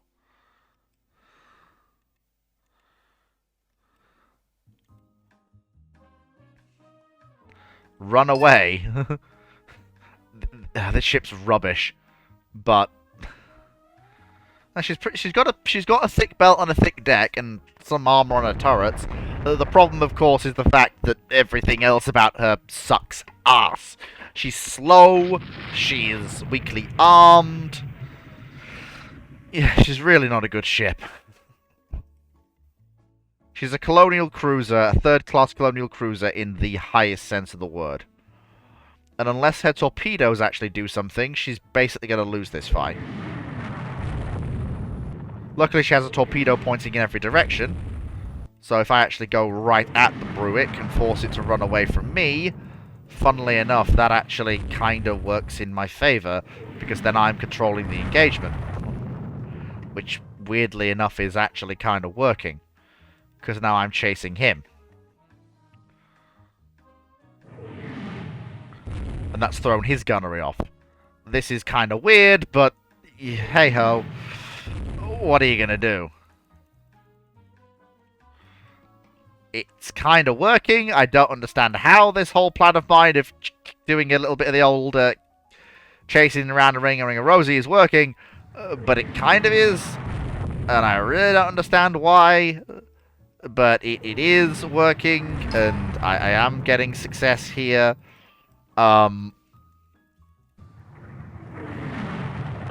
Like, I can't outright run, but what I can do is basically keep playing the dancing around at the edge of gunnery range, and you can't actually close, because if you close, I will chase you, and that means you will have to run. And you really don't want to... I mean, if you just turned on me and closed the range, you'd kill me by now, but you don't want to, because you want to keep yourself safe and at a decent range, which, you know, is a bit silly. Hey-ho, what are you going to do? I mean, I'm forcing him to expend more shells, but unfortunately I think the game might be up. Yeah, the game may actually be up now, sadly. Or have a 7 TV plug-in, or better yet, a Twitch TV one. I'll get there eventually, Timu. I'll get there eventually. Okay, so we've got our new armed merchant cruiser, which means we then, of course, build another armed merchant cruiser in its place. I do have my new battleship on the stocks waiting, but I'm going to hold off on ordering it until the war's over.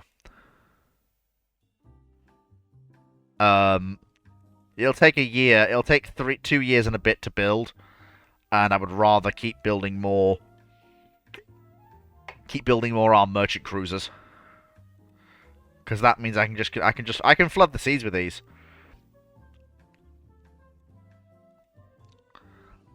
Fleet battle. I'm not fond of that, because if the French bring their fleet to a fleet battle, no, I don't think I will actually risk that. Okay, a cruiser action. One of our modern heavy cruisers, plus some of our modern other cruisers. I'm fairly happy to take this fight. Should be okay.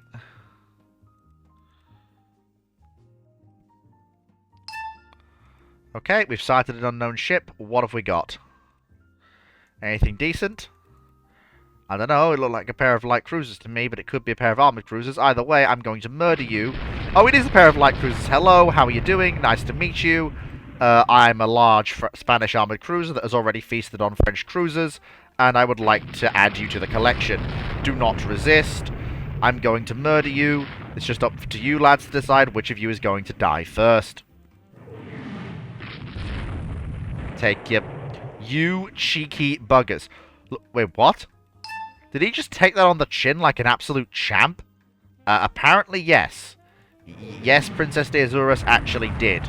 just take that on the chin like an absolute champ and not die. The matter of the fact is, though, we basically have to retire. Torpedo hits in this period are no joke, even ones that are as lucky as that and don't do much damage.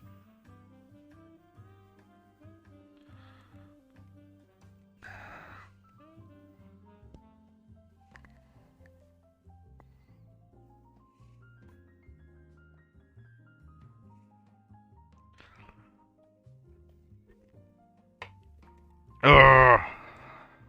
Technically we still won, but it was not as clean a victory as I would like. Okay. Okay, the Austrians lost 2 armoured cruisers, the French lost 1. There we go. More ships to raid. And there we go. More armed merchant cruisers, please. Into the fleet. Due to an intelligence coup, we can ambush an enemy force. I am all for that. Okay, let's do it. Let's absolutely do it. Unknown ship sighted. Go to flank speed. What is it? Oh, it's a single French light cruiser. Get him.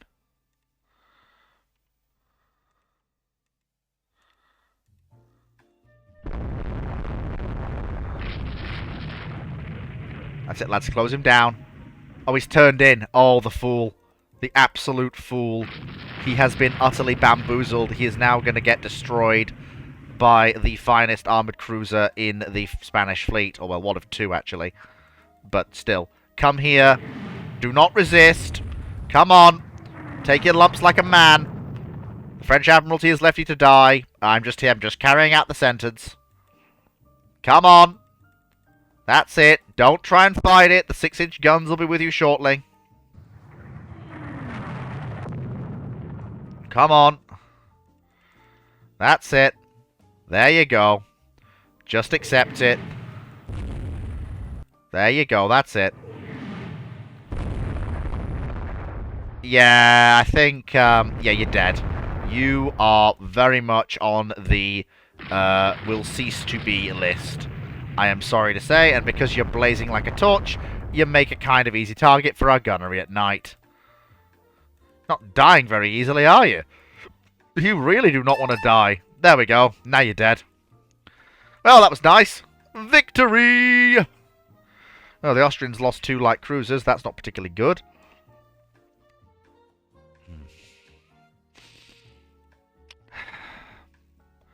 Lost 9 friendly merchants. Like I say, I need to keep bringing in more armed merchant cruisers. That's what I need to do. The more armed merchant cruisers we flood the seas with, the better off we will actually be.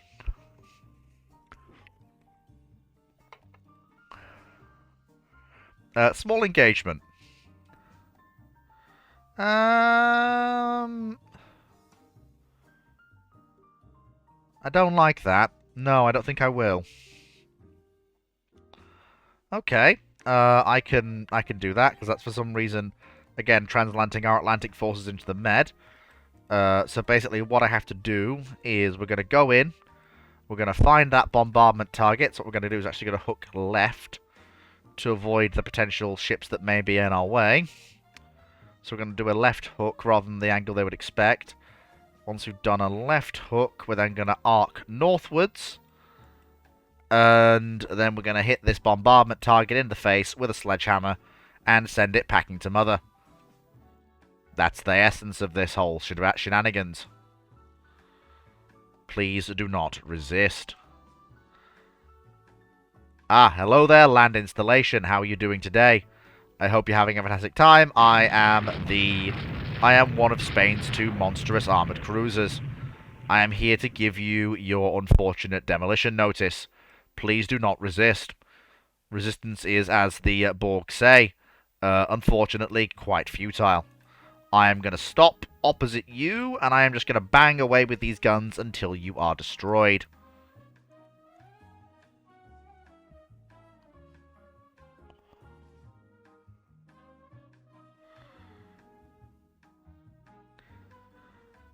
Just keep firing, boys. That's it. Just keep hitting it. Eventually, it will go down.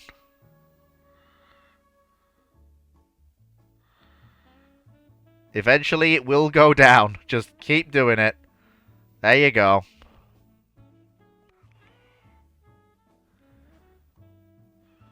There we are. Fantastic. Keep hitting it.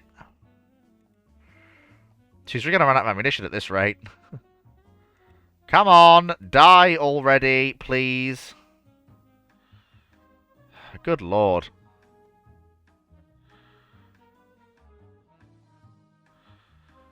Can we please destroy this thing? Scored enough hits on it, surely.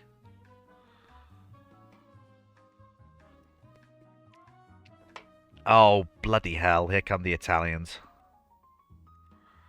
Keep them off us, boys.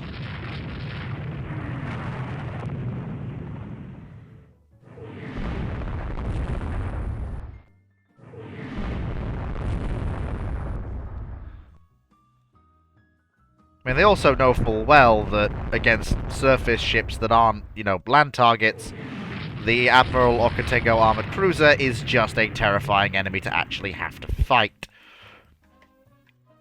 Because, yeah, it is death to enemy light cruisers.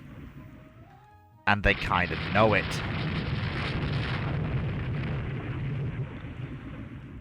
The most annoying part about this is that that bombardment target is probably going to escape unscathed. I just can't land the shell hits I need to kill the damn thing.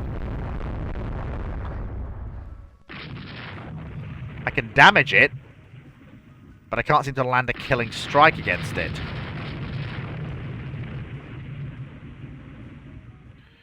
Which is the most frustrating thing. Yeah. I'm going to break away while it is still dark. Politely... Oh, yeah, there's no way. Even if I expended all the ammunition in the ship, I still wouldn't be able to actually inflict the damage I need to destroy the bloody bombardment target. Has to be done in daylight.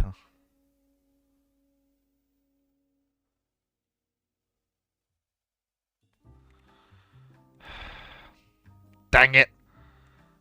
We didn't manage to destroy the bombardment target, which is annoying. Okay. Okay, now we are starting to actually rack up the merchant warfare kills. Steadily, slowly, surely, we are starting to really rack up the kills. Unfortunately, it seems the French fleet is no longer flip-flopping, which I would have hoped they would have done. I know the Austrians are due some reinforcements. They've got some ships coming, but only one due next year in terms of armoured cruisers. And in terms of light cruisers, they've got one due. The Austrians have lost a ton of light cruisers this war. Which is really not what they want to have.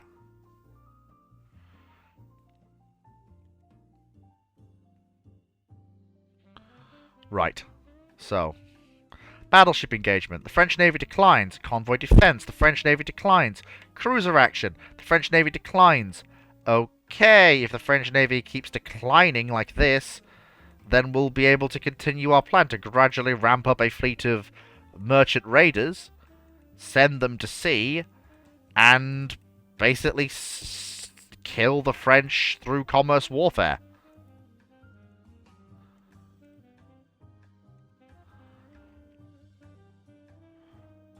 Small engagement. No, I don't think I will. Excuse me, I'll be back in just a tick. Someone's annoying the dog.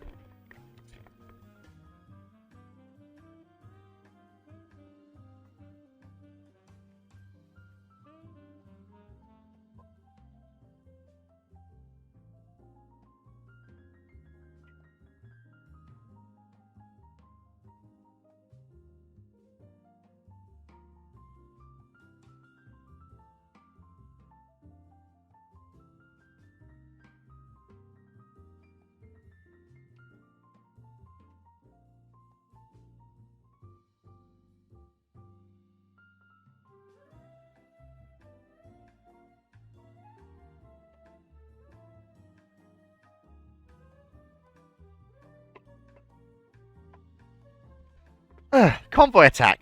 Right, these have usually gone quite well for us. Ah, good. Off we go again. Let's blow up more French merchant ships, in addition to the fact that our Hilfskreuzer... Well, Hilfskreuzer, I'm not bloody German. But our armed merchant raiders are also doing the same. Ah, these are the Bruick-class armoured cruisers. They're tough, but they're not as heavily armoured as the Princesa de Asturias. So by going behind them, I can sneak through the formation and on to the convoy. Basically, I've just got to keep them running from me, in essence. And now they're on the wrong side of me. The convoy's right there, and oh dear lord, would you look at that? That's a lot of juicy, juicy merchant ships. And 1, 2, 3, 4, 5, 6. But oh no, I'm not done just yet. So again, hook behind. Whoa! Bloody hell! What the heck? That's...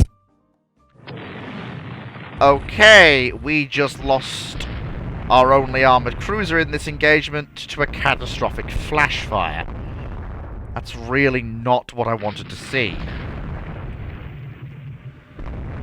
And it basically means the replacement I'm thinking about basically has to happen lickety-split. Okay, so I actually have an Austrian protected cruiser.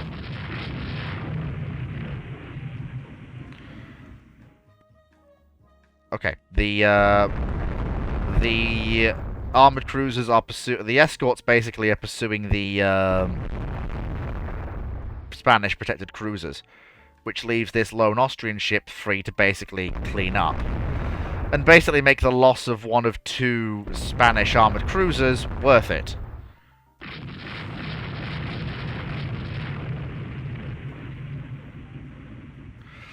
I mean, well, I've basically got to bring Brekazia back to make up for the losses. Sadly. At this point. From where she's been operating, I'll have to bring Brekazia back.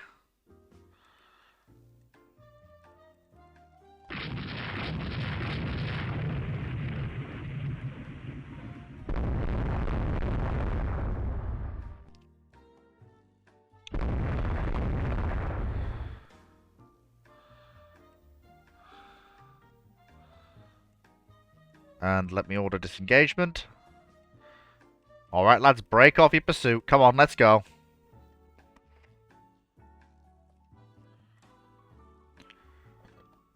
Yeah. That was actually really annoying, losing a ship to a flash fire there. Especially one as heavily armoured as that.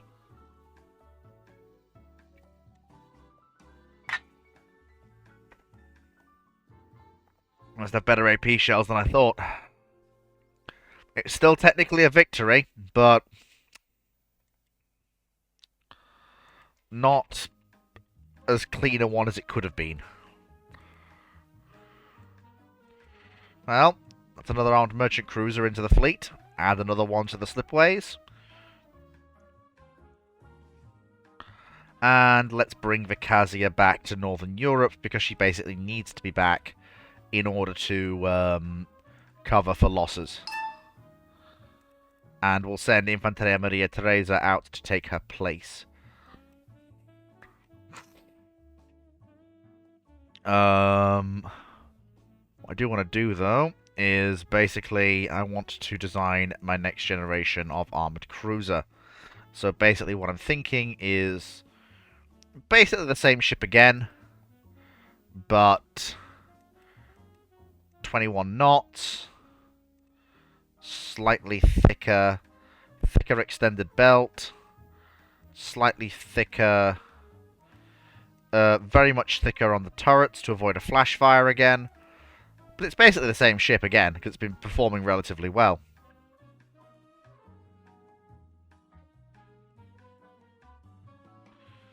French ship intercepts armed AMC Cabo de Infanteria in Northern Europe. Oh, excellent. Night, dusk. I can flee into the dusk. Excellent. Beautiful. Yep, never gonna find me. Never gonna find me.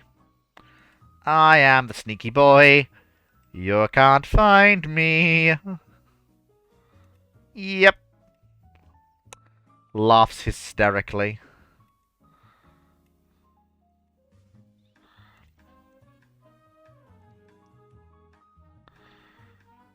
Okay, so... Another armed merchant cruiser, please. Really are starting to rack up the numbers in terms of armed merchant cruisers now. Which is good, because they kind of need to be racked up. I'm working on my new armored cruiser, which is going to replace the Catalunias on the slips once they come out. There we go. Enemy coastal raid. 3 of my 21-knot cruisers. And an Austro-Hungarian cruiser that's come along for the ride. Nice. Nothing wrong with that. Halfman, sneaky boy, huge coal-fueled ship. You totally believe me. Hey, they didn't find me. They didn't find the suspicious Dutch merchant ship that just happens to look like a Spanish merchant ship. They didn't find us, did they? So at that point, I would say yes. Sneaky merchant ship status achieved. I think I passed that particular test, don't you?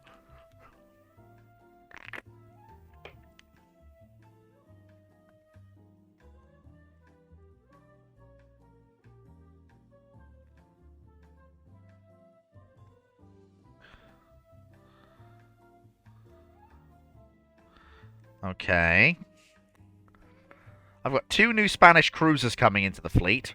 Also 21 knot. Basically these ships, but just with 2 extra 6-inch guns on the broadside, which will make them even more effective than they already are.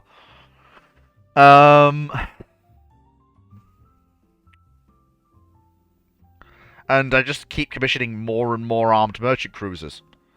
And eventually, there'll be enough of them at sea in Northern Europe that no French merchant ships will be able to make it to metropolitan France. At all. Yeah, they just ran. Unsurprisingly, but they did just run. I will say, honestly, yeah, if we can end the war, let's end the war. We are winning, but, you know, it's the French. No, we will scrap all of the armed merchant cruisers. There we go. And that actually still gives us a decent amount of budget, even post-war.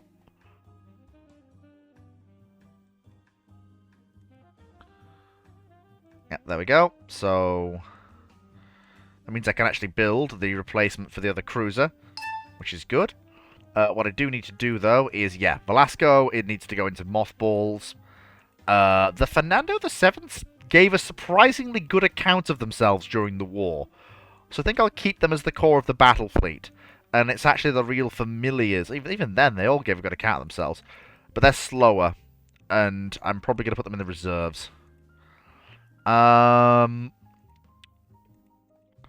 Castellas didn't really do too much, so they're going to go into the mothball fleet. The Emperor Karls and the Reina Victoria Eugenias did fairly well. They could stay. The Aragons, I'm going to actually put into mothballs as well, along... which is actually fine. Infanteria Maria Teresa is transiting out to the Far East. Service station flag out there. And that's fine. She can do that. I don't mind. What I'm really looking for, actually, is can I fit one of my modern battleships into the budget? Kind of. But I'm going to actually spend the money building bigger yards. No, Italy. No Albania for you. Stop that.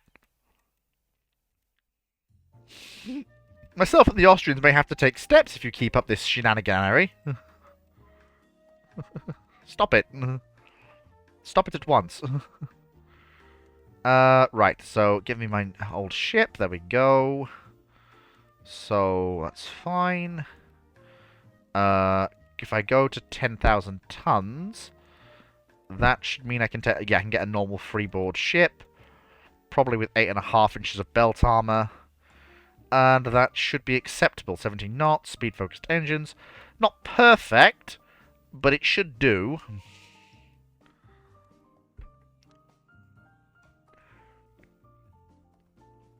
Italy! What the humst? International force, go!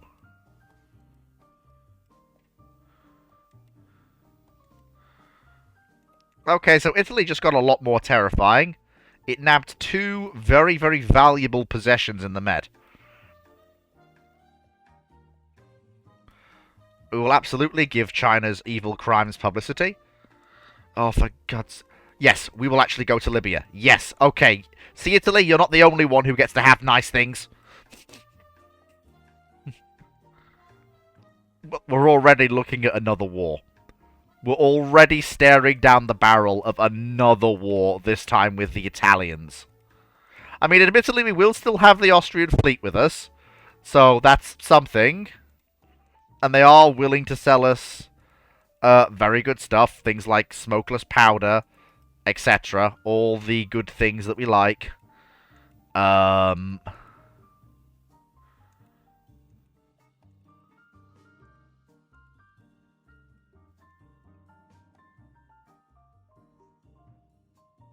reserve fleet. Looking at Arrogance riding muffles. But yeah, so the okay, the French have secured a concession from the Chinese. Yes, actually, let's have the hawkish government raise arms expenditure. That's pretty good. I will actually build I'll start building one of my new battleships. Yeah, so we're not going to fight the British and the French anytime soon. Let us not do... Oh, for God's sake. Well, now I can't fight the Italians either because they're now friendly with the US. So, yeah, I can't fight the Italians now because they were already terrifying. But if it's a Mediterranean fight, you can kind of deal with it.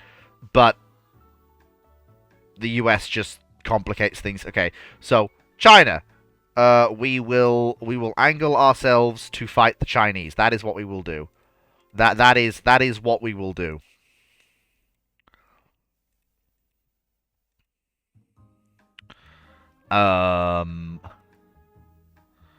Build naval bases out in the Far East, so we can support a large fleet for a war with China.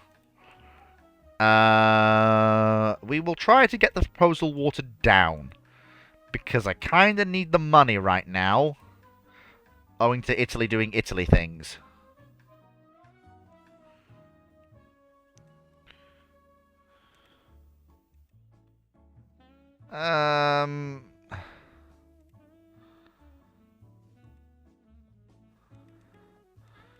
Well, I mean, having a... Okay, I can't afford to build 2 battleships, sadly. Okay, world economy is recovered. That's good. Okay, we have minus 2 quality 12-inch guns. That's okay, but not perfect.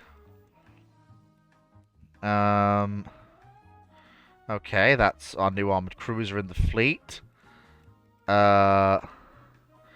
I'm gonna accelerate the production of one of our battleships to try and get it out fairly sharpish.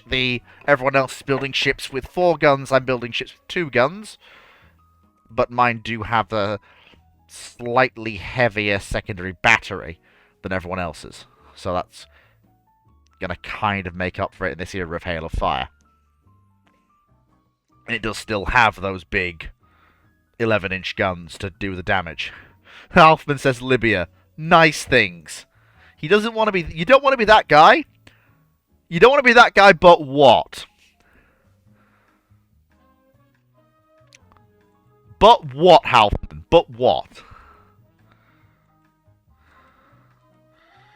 Yeah, I basically need to keep I basically need to keep things where they are.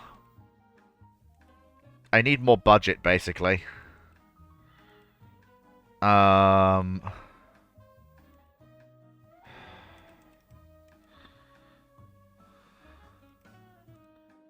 There we go. I can just about build these two ships in parallel now.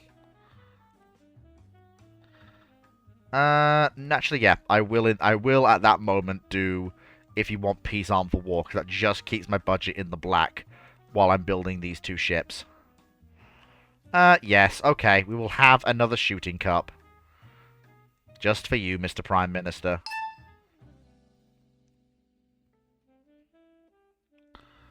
Handle it discreetly and quietly, I think. We will join an international squadron going to Africa, because it does raise tension, but, you know, international cooperation on... Ay, ay, ay. Well, okay, so the Germans are now part of the weird alliance structure that we have.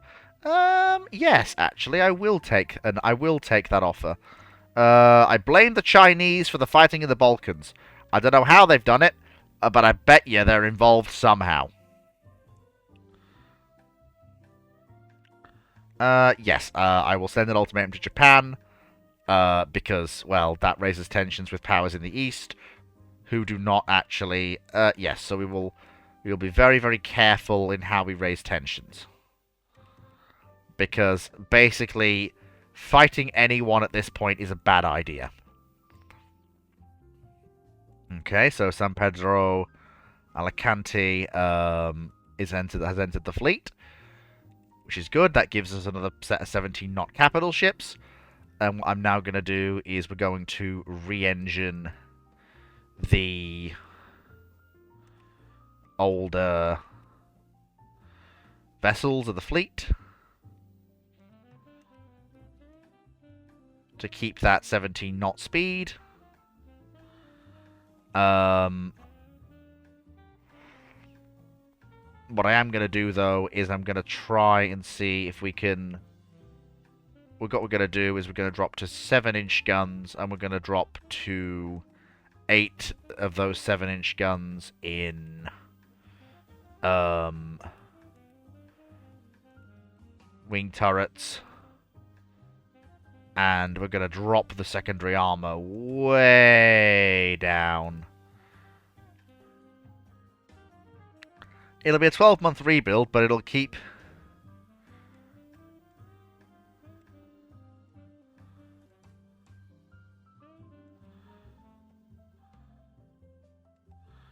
There we go, and I can actually have more tertiary guns. 22 5-inch. Okay, fine.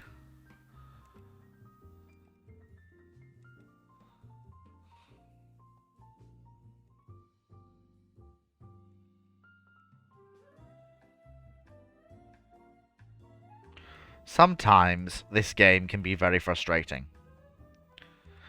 Most of the times I get it, but sometimes it can just be very frustrating. And this is absolutely one of those times. Right, so. There we go. Yes, I do want to I want to steadily start rebuilding these ships as we head towards the modern era. Okay, now we can have longer barreled guns, which means that our next class will probably be a semi-dreadnought. No, you know, I'm actually going to take the... I'm actually going to have a prestige boost. Just temporarily. Okay, so we've increased the size of our forces. What are we looking at in terms of building? So... in terms of light cruisers, we're actually fairly competitive with a lot of the other powers. Only the British and the Germans are stupidly ahead of us. And a lot of our cruisers are 21 knotters. So I don't think it's light cruisers we need. In terms of armoured cruisers, I think we are very behind. But as demonstrated, we do okay in terms of smaller numbers of armoured cruisers. I think what we really need to do is we really need to focus on our battle fleet. We really need to keep our ships in top fighting form, and we need to expand the battle fleet as much as we physically can.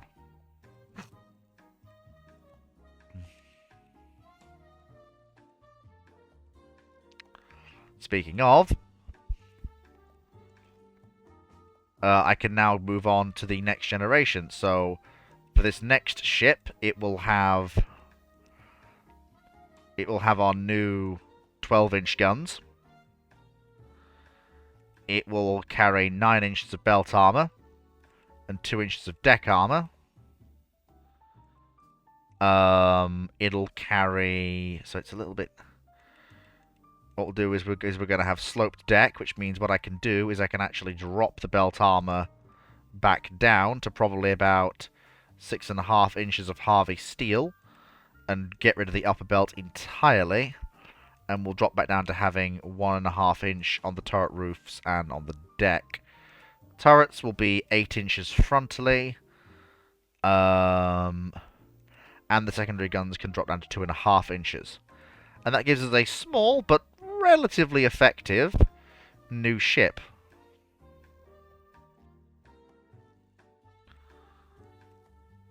Which is going to take us into the proper pre-Dreadnought period.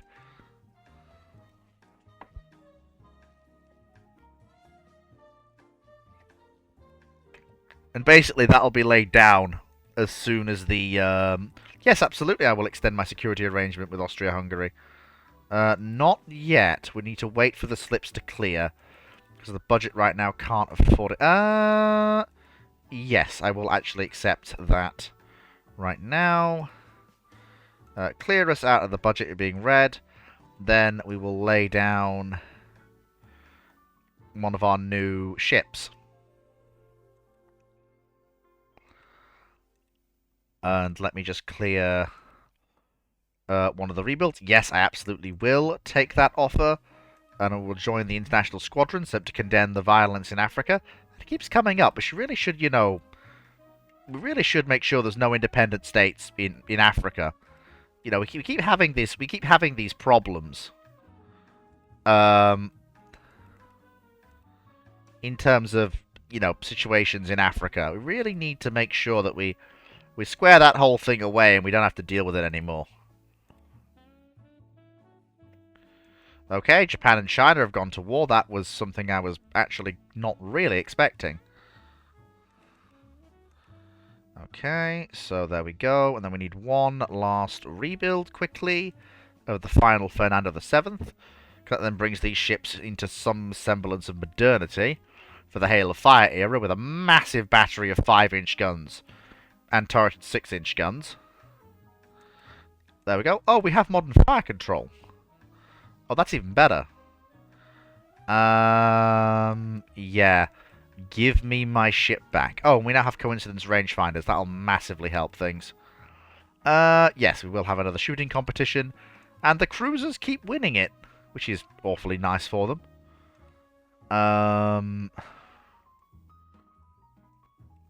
Heavy secondary batteries, that's a nice thing to have. So we've got the rebuild coming out. And the last of the San Pedros are just entering the fleet. And what this is going to enable me to do is I'm going to be able to mothball the real familiars. In fact, what I might actually... I might look... Can we... Will it let me give you 10-inch guns? It will. Okay, so in that case then, I am going to actually do that. I'm going to try and keep you viable in the fleet going forwards. We can probably also have more tertiary guns as well. Because again, it's all about trying to stay relevant in this era of Hail of Fire. But then again, 900 cost. I think I'll keep them in mothballs in reserve for trade protection work. But yeah, Velasco's going. She has no value to the modern Spanish fleet. She can't be rebuilt or worked with. I mean, I'm not gonna go to war with the UK for the Suez Canal.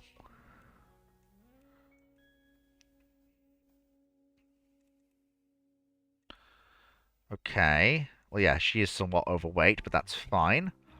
And we can shove those two other ships of her class in for that new rebuild. Which is fine. That won't take long.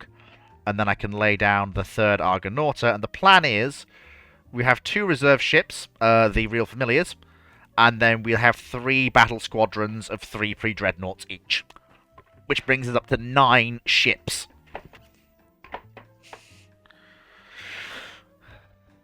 Basically. We will have them both court-martialed, because we do not allow duels. So, we've got the rebuilds coming along quite nicely. Send a gunboat. We don't really want to send much more than that. And then I will also build our ship. Okay, that's annoying. Why did they lose a knot of speed in rebuilds when the other ships didn't?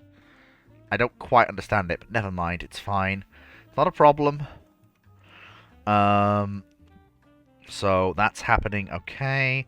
Got the rebuilds of that ship coming out. We will denounce the aggressive policy of Japan. And that is what we will do. Okay. No. Given the alliances, I'm actually going to accept the loss in budget, but also have a loss in tension. Because... No, I'm sorry. No, I'm not going to a disarmament conference. It just... They never end well for mine and... Okay, apparently there's been a rebellion that's broken out. So, what we will do is we will send one of our cruisers and so we'll send 3 cruisers and a small battleship to Southeast Asia.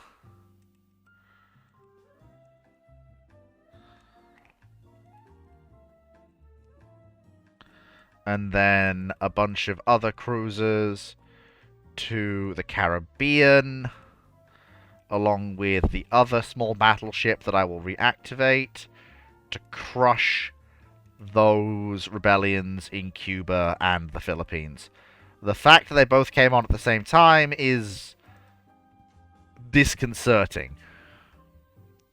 No, thank you. I'm not going to take another battleship. But yes, I will accept a prestige bonus and a loss in tension.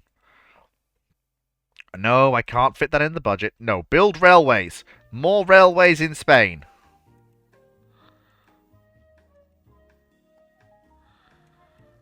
Oh, please, Germany, do not. No, I will push for an extension. Okay, so that's good. They didn't get Venezuela. That's something, at least. I'm going to halt the other Argonauta quickly, just because it will... We'll join an international squadron sent to condemn the violence. It's all happening too quickly. Okay. Right. So, okay, so we crushed the rebels in Cuba. So then our ships in the Caribbean will then go to lend their support to the ships in Southeast Asia to crush the rebels in the Philippines. Because we can't really afford to lose either possession.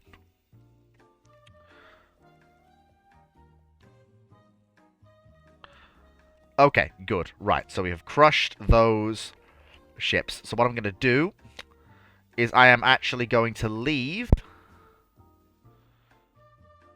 so I'm going to return...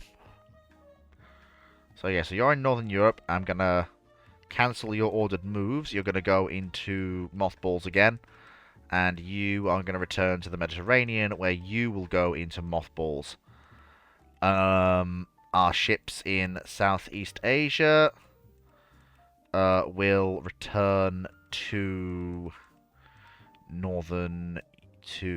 the Mediterranean. And those in Northern Europe will return to the Mediterranean as well.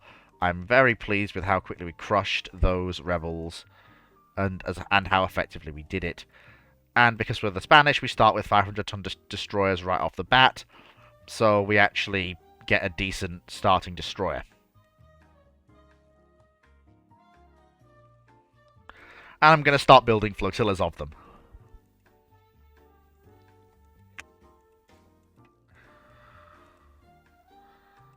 So let's do it. Yep, so we'll build 10 of our new destroyers. Nope, we will absolutely keep the security agreement with the Austrians. No, we're not blowing up a British battleship at anchor. That is not a good idea. Please do not do that.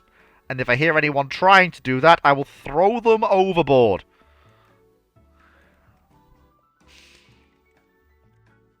So the next thing we want to do is we basically want to...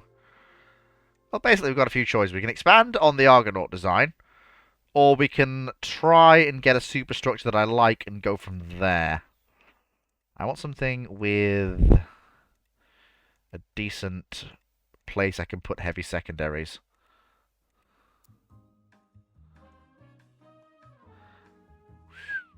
That is pretty good for the Hail of Fire.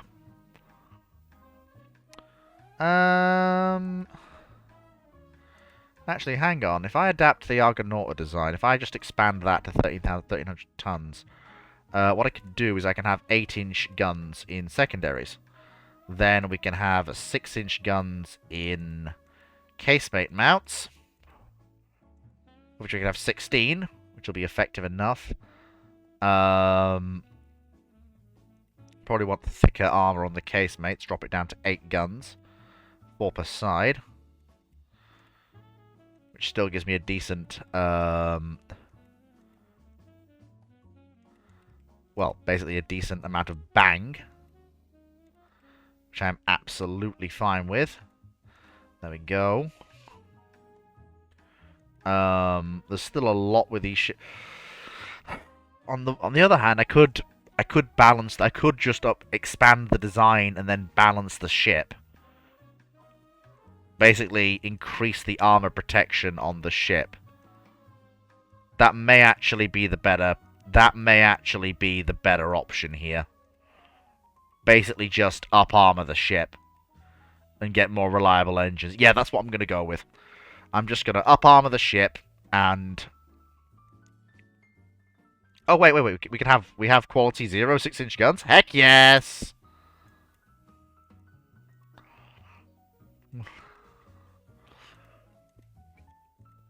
That is what we like. No, the quote was taken out of context. Please, no, Prime Minister, stop digging holes. Stop digging holes. Please, stop digging holes. I can't pull you out of them if you dig holes like this, Prime Minister. Stop it. Please, stop it. No! Stop it! Please! Oh, my lord, please stop. Oh, my god. Oh, my god, please stop. I'm trying to build a navy, and I can't do that if you people keep doing this to me. Yeah, I basically need to go... Basically, the next pair of battleships are going to be the replacements for the Real Familiars. So it may be a pair of one-offs or a class of 2 ships. So I'm basically now going to embark on a plan of... I will actually buy medium wing turrets, so in that case then I will... And I'll build a new set of dockyards to take advantage of that. Yeah, we're going for quite a while tonight, and having a pretty good start to our Spanish game, actually. First war gave me the prestige bank I needed to get through the turbulent... naval races period. Oh, excellent. Yes, more gunnery research. What a brilliant idea. And then I will actually also build some more destroyers as well.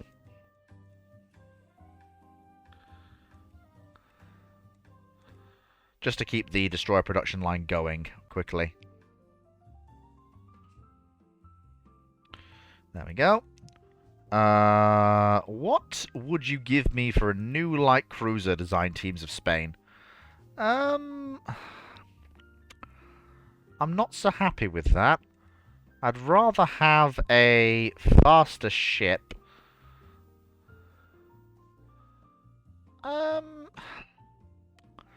Again, it's very weakly armed.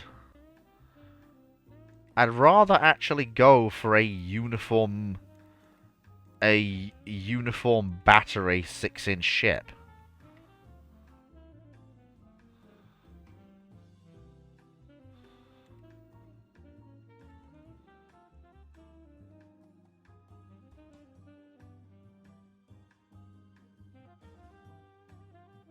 No, I can get rid of the secondary guns because I don't really have them.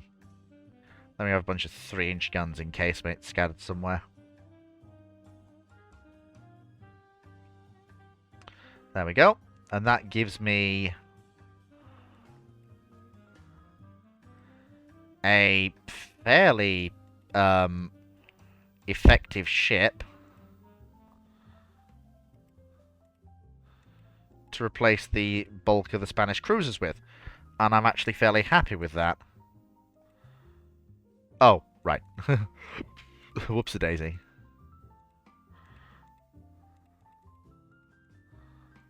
Yeah, then I have casemated 3-inch guns. And that, as they say, is that. And that's our new light cruise that I plan to build a ton of. Basically to try and recondition the fleet. Yes, I will absolutely buy hydraulic riveting. And we now have central firing, which is kind of useful. We need to rework the new cruisers to take central firing, because that'll make them even more effective. No, France, I'm sorry. You fished in a restricted area. That's kind of what you get if you do that. And I don't quite know what you were thinking there. But hey ho, what are you gonna do?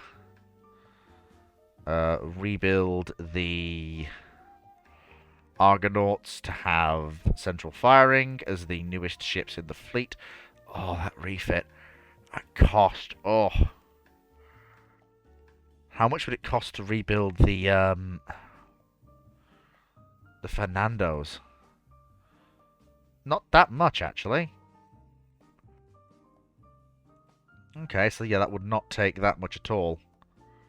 Okay, that's fine.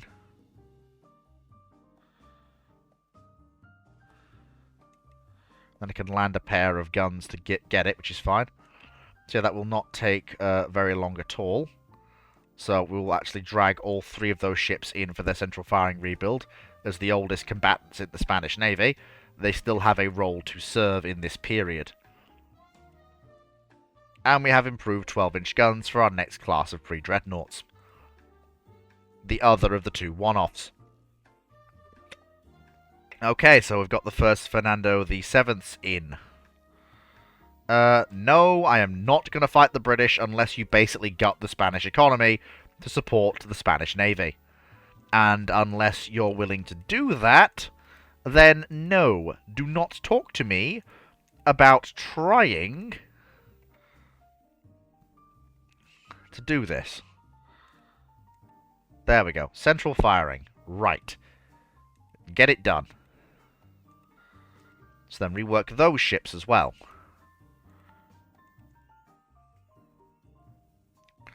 See, this is why building the railway system. Who are the Italians allied to? The Americans. I'm going to try and defuse the situation a little bit. So we've got the Argonauta coming in. I'm waiting for the larger yards for my next pre-dreadnought. So now what I need to do is rework these ships. So again, they get central firing as well. It's slightly overweight, but that's fine. And that brings us up to 9 battleships, all with central firing. No, I'm kind of moving away from the 7-inch gun. It's not really a caliber I'm planning to use going forwards. We'll send some of our oldest ships to bring our budget up. And then what I'm also going to do is, with our new yards... No, I want a ship that can carry... Thank you. That's what I wanted. What I'm thinking of is I want a ship carrying 11-inch guns. No, actually I don't. Carrying 8-inch guns as the heavy secondary battery. Probably want 11 inches on the turret face if you're having 10 inches of belt armor. 6 inches of secondaries to resist everything else. 105 rounds per gun, as we always have done. Same thing for the secondary battery. For the 5-inch casemates, I think we dropped to 4 inches. We give them 200 rounds per gun. And I want about 20 of them. Actually, no, I probably want about 14 of them. Upper belt can probably be dropped to 2 inches, and the belt extended to 2.5. That I am actually fine with as a design. That is an excellent ship to end the pre-Dreadnought age on for Spain.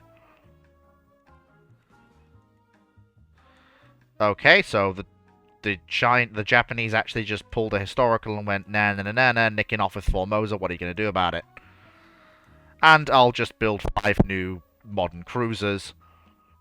Nope, I am not signing any agreements at The Hague. I don't care what you say. No. Try to defuse the situation. I'm not ready for a war with the US. I am going to rework the design. I'm going to drop the belt extended down again. And we're going to use some of our excellent new 9-inch guns instead. And I'm going to drop the turret faces down to 10.5. And the deck extended down to 1. I can probably also get rid of the upper belt as well. I don't really need that. There we go. So now again, same thing. It shouldn't take too long to do, and that gives us a proper mixed semi-dread. We will promote better understanding with Great Britain, because I really kinda do not want to have a mediate between the Austrians and the Italians. And we will finish off with our last pre-Dreadnought. She should come in around the time that Dreadnoughts are being built. I'm going to go for the diplomatic solution. I have the prestige to burn, and I want to... I'll take the extra budget, but I don't want to raise tensions too much. We will lower tensions with the US by letting them win the... Was that main battery wing turrets? It was. Okay. So what I now need to do is come up with a pocket dreadnought, basically. 15,000 tons. So, can I do it? Probably. So what I'm thinking we do is we're basically looking at a ship that carries only 4-inch casemates and not that many of them. And you're looking at...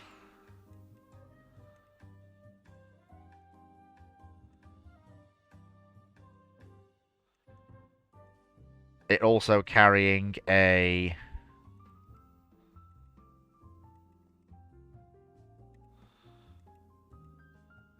pair of wing turrets on the midships. 17 knots, same as the rest of the Spanish battle line. 2.5 inches on the sides. 9-inch belt. I'm actually going to drop the... I'm going to try and keep protection the same. So 10-inch main belt. 10.5 inch on the turret. Then 2.5 on the turret faces. I'll have to speed focus the engines to do it, I think. We're going to have to drop the upper belt down. I might have to go to 3-inch. No, I don't know if you do that. I might have to have turrets that are about the same as everything else. No, I don't think it's going to be able to square the circle just about. If I go to 9.5 or 9 inches of belt armor, I might just be able to squeeze it in, which would give me a leg up in the Dreadnought race, basically. Which I am fine with.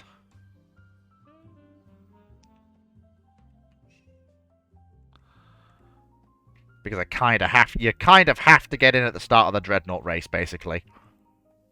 If you want to keep up. Honestly, at this point, yes. Can we get an agreement with France as well? Yes, we can. That is brilliant. So we now have an agreement with the French, and that's brought the... That'll bring the British way down in terms of funding. Yeah, this is the naval race period. Budgets are through the roof. I will actually take that, because that means I can basically... I will actually say that the Italians are a threat, because they really kind of are. Oh, thank God for that!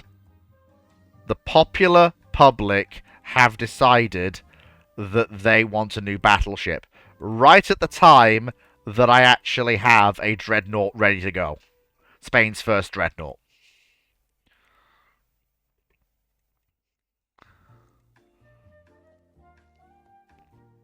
Yes, absolutely. I do want to... no thank you, France. I'm okay. I shot at that ship. I kind of don't need to buy it. Okay, the British completed Lord Nelson, which was the first Dreadnought. That's okay. I'm not too fussed. We will absolutely host those fine ships with friendly crews. After all, they are our Austrian allies. And we will lay down another Dreadnought battleship, taking advantage of the funding splurge we now have. And also, with 6 new cruisers coming in, I can phase out the oldest ships in the fleet. So I can phase out things like... And also Southeast Mediterranean, you need to come back to the Med. I can phase out things like the Castellas. I can phase out things like the Aragons. Basically anything that doesn't do 21 knots. Vicazia's going to get a rebuild. Admiral Oquendo's going to get a rebuild. Basically, all of these ships are going to get rebuilds, basically. And I probably also need to... no, I will take a prestige hit. I can't afford tension to rise too high right now. I desperately, desperately need... Okay, who is Germany allied to? Austria, and we're allied to Austria. Tell France we will support them whatever comes. Okay, San Telmo's worked up. Let China handle their own troubles. No, Austria, I can't help you fight the Italians, because that means I'll be fighting the Americans, and I really don't want to do that. Handle it discreetly and quietly. I'm playing a very dangerous game here. A very, very dangerous game.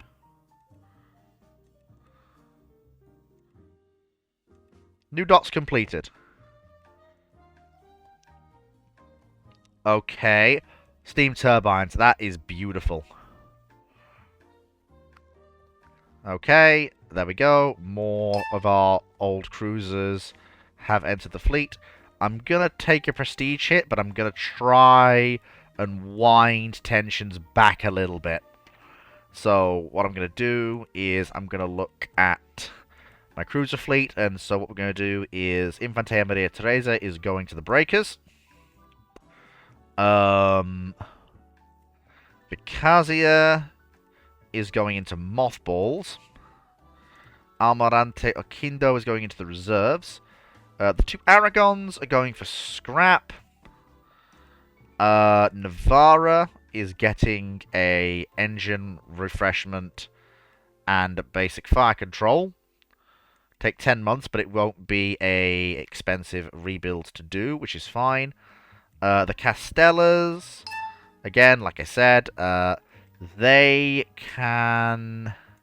No, they can go for scrap because they are Not ideal for defending trade. But the Emperor Carlos V can actually go into mothballs because they are good for defending trade. The Reina Victoria Eugenas, again, same thing, so rebuild. They're going to get central firing, and they're going to get their engines warmed over to keep them ticking along.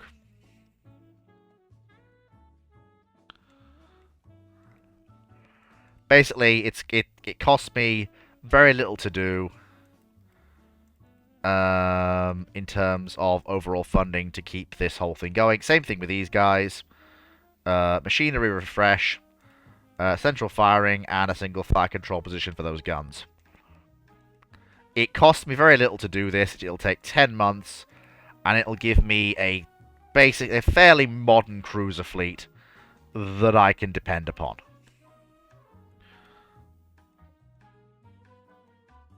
Oh, cool. 3 centerline turrets. That's a massive boon. I'm going to actually, though, invest in building new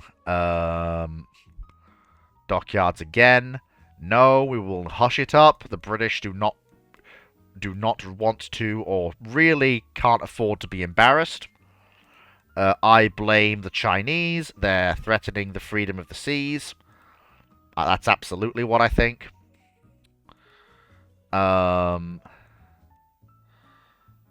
Charities should institute some kind of relief for the poor. I think that's a good idea. Let me have a look. So,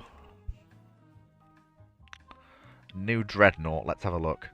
Honestly, a Spanish dreadnought alike is not the worst idea I've ever heard. I think the upper belt can probably go.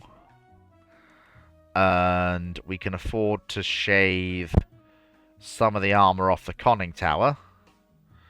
But a Spanish dreadnought alike is not the worst idea I've ever heard. What I might do, actually, is I'm probably going to get rid of the wings. If I ditch the wing turrets,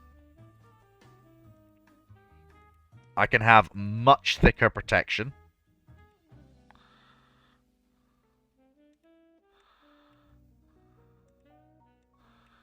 Much thicker protection. I can have reliable engines, which will last a long time in service. And I can actually have a fairly effective secondary battery. In open mounts, to be sure, but still. Not bad. I'd only have 6 guns, but it would retain a commonality with the other ships in the Spanish Navy. Which I don't think is a bad thing. I'm just going to drop some weight off the turrets quickly. And the main deck, because we're not really dealing with long-range deck fighting here. And then I can have my 5-inch guns instead. Perfect. Although I can have 4-inch guns that are actually better. Perfect! And we'll call that the Terrible class. Oh, I can have torpedo protection? Oh, well, that's even better then. There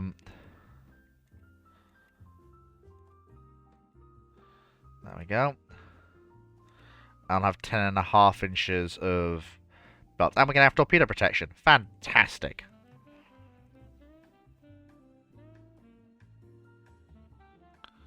There we go. Marvellous. Okay, Germany has gone to war, and so we will honour our treaty obligations and hope that the Austrians, as we've been their ally longer, will join us. Okay, so Germany... So the Austrians have stayed... Okay, so the Austrians have cancelled the alliance with everybody, which means that it's me and the French against the Germans, which means that I can concentrate in Northern Europe to fight them. I'll keep a small force in the Med, consisting of 2 older battleships.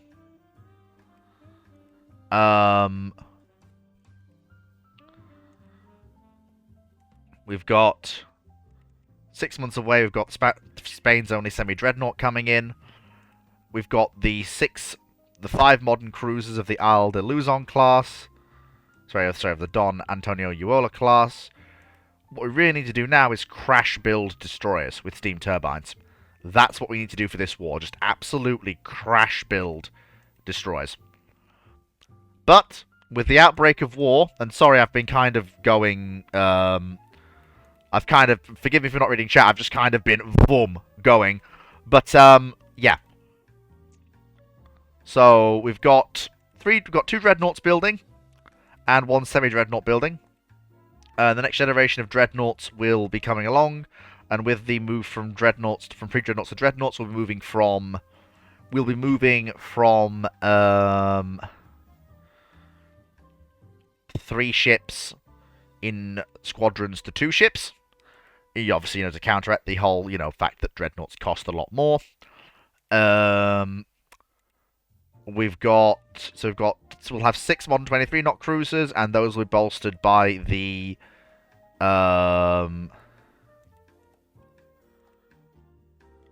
6 21 knot cruisers that will back them up.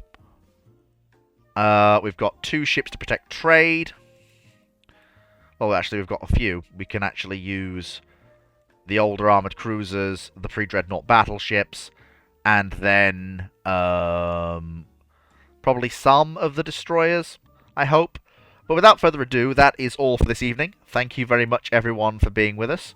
I hope you're enjoying this as much as I am. It's nice to be back in my old stomping ground of Spain, and to actually be keeping up. I'm hoping to actually have... once I've got the bigger dockyards, I'm hoping to actually have a designer Spanish battle cruiser to take into the period going forward. The Germans don't have any battle cruisers yet. They're building one. They've got the Bayern class dreadnoughts, which are fairly tough and tanky. And they do have a large fleet of pre-dreadnought battleships, but only 3 of them have modern rapid-firing 11-inch guns, and the rest are Hail of Fire Doctrine ships through and through. Which is not a bad thing, but unfortunately, it wouldn't have been a bad thing if the war had been fought a couple of years ago. But now, I'm looking at my ships with long-barreled 11 and 12-inch guns, and a ridiculous amount of secondaries, and I'm going... I think I'm going to win the engagements. Especially with the rebuilds I've done to these ships. But yeah, so thank you for joining me. Tune in tomorrow for Railroader. Take care, and I'll catch you all next time. Goodbye.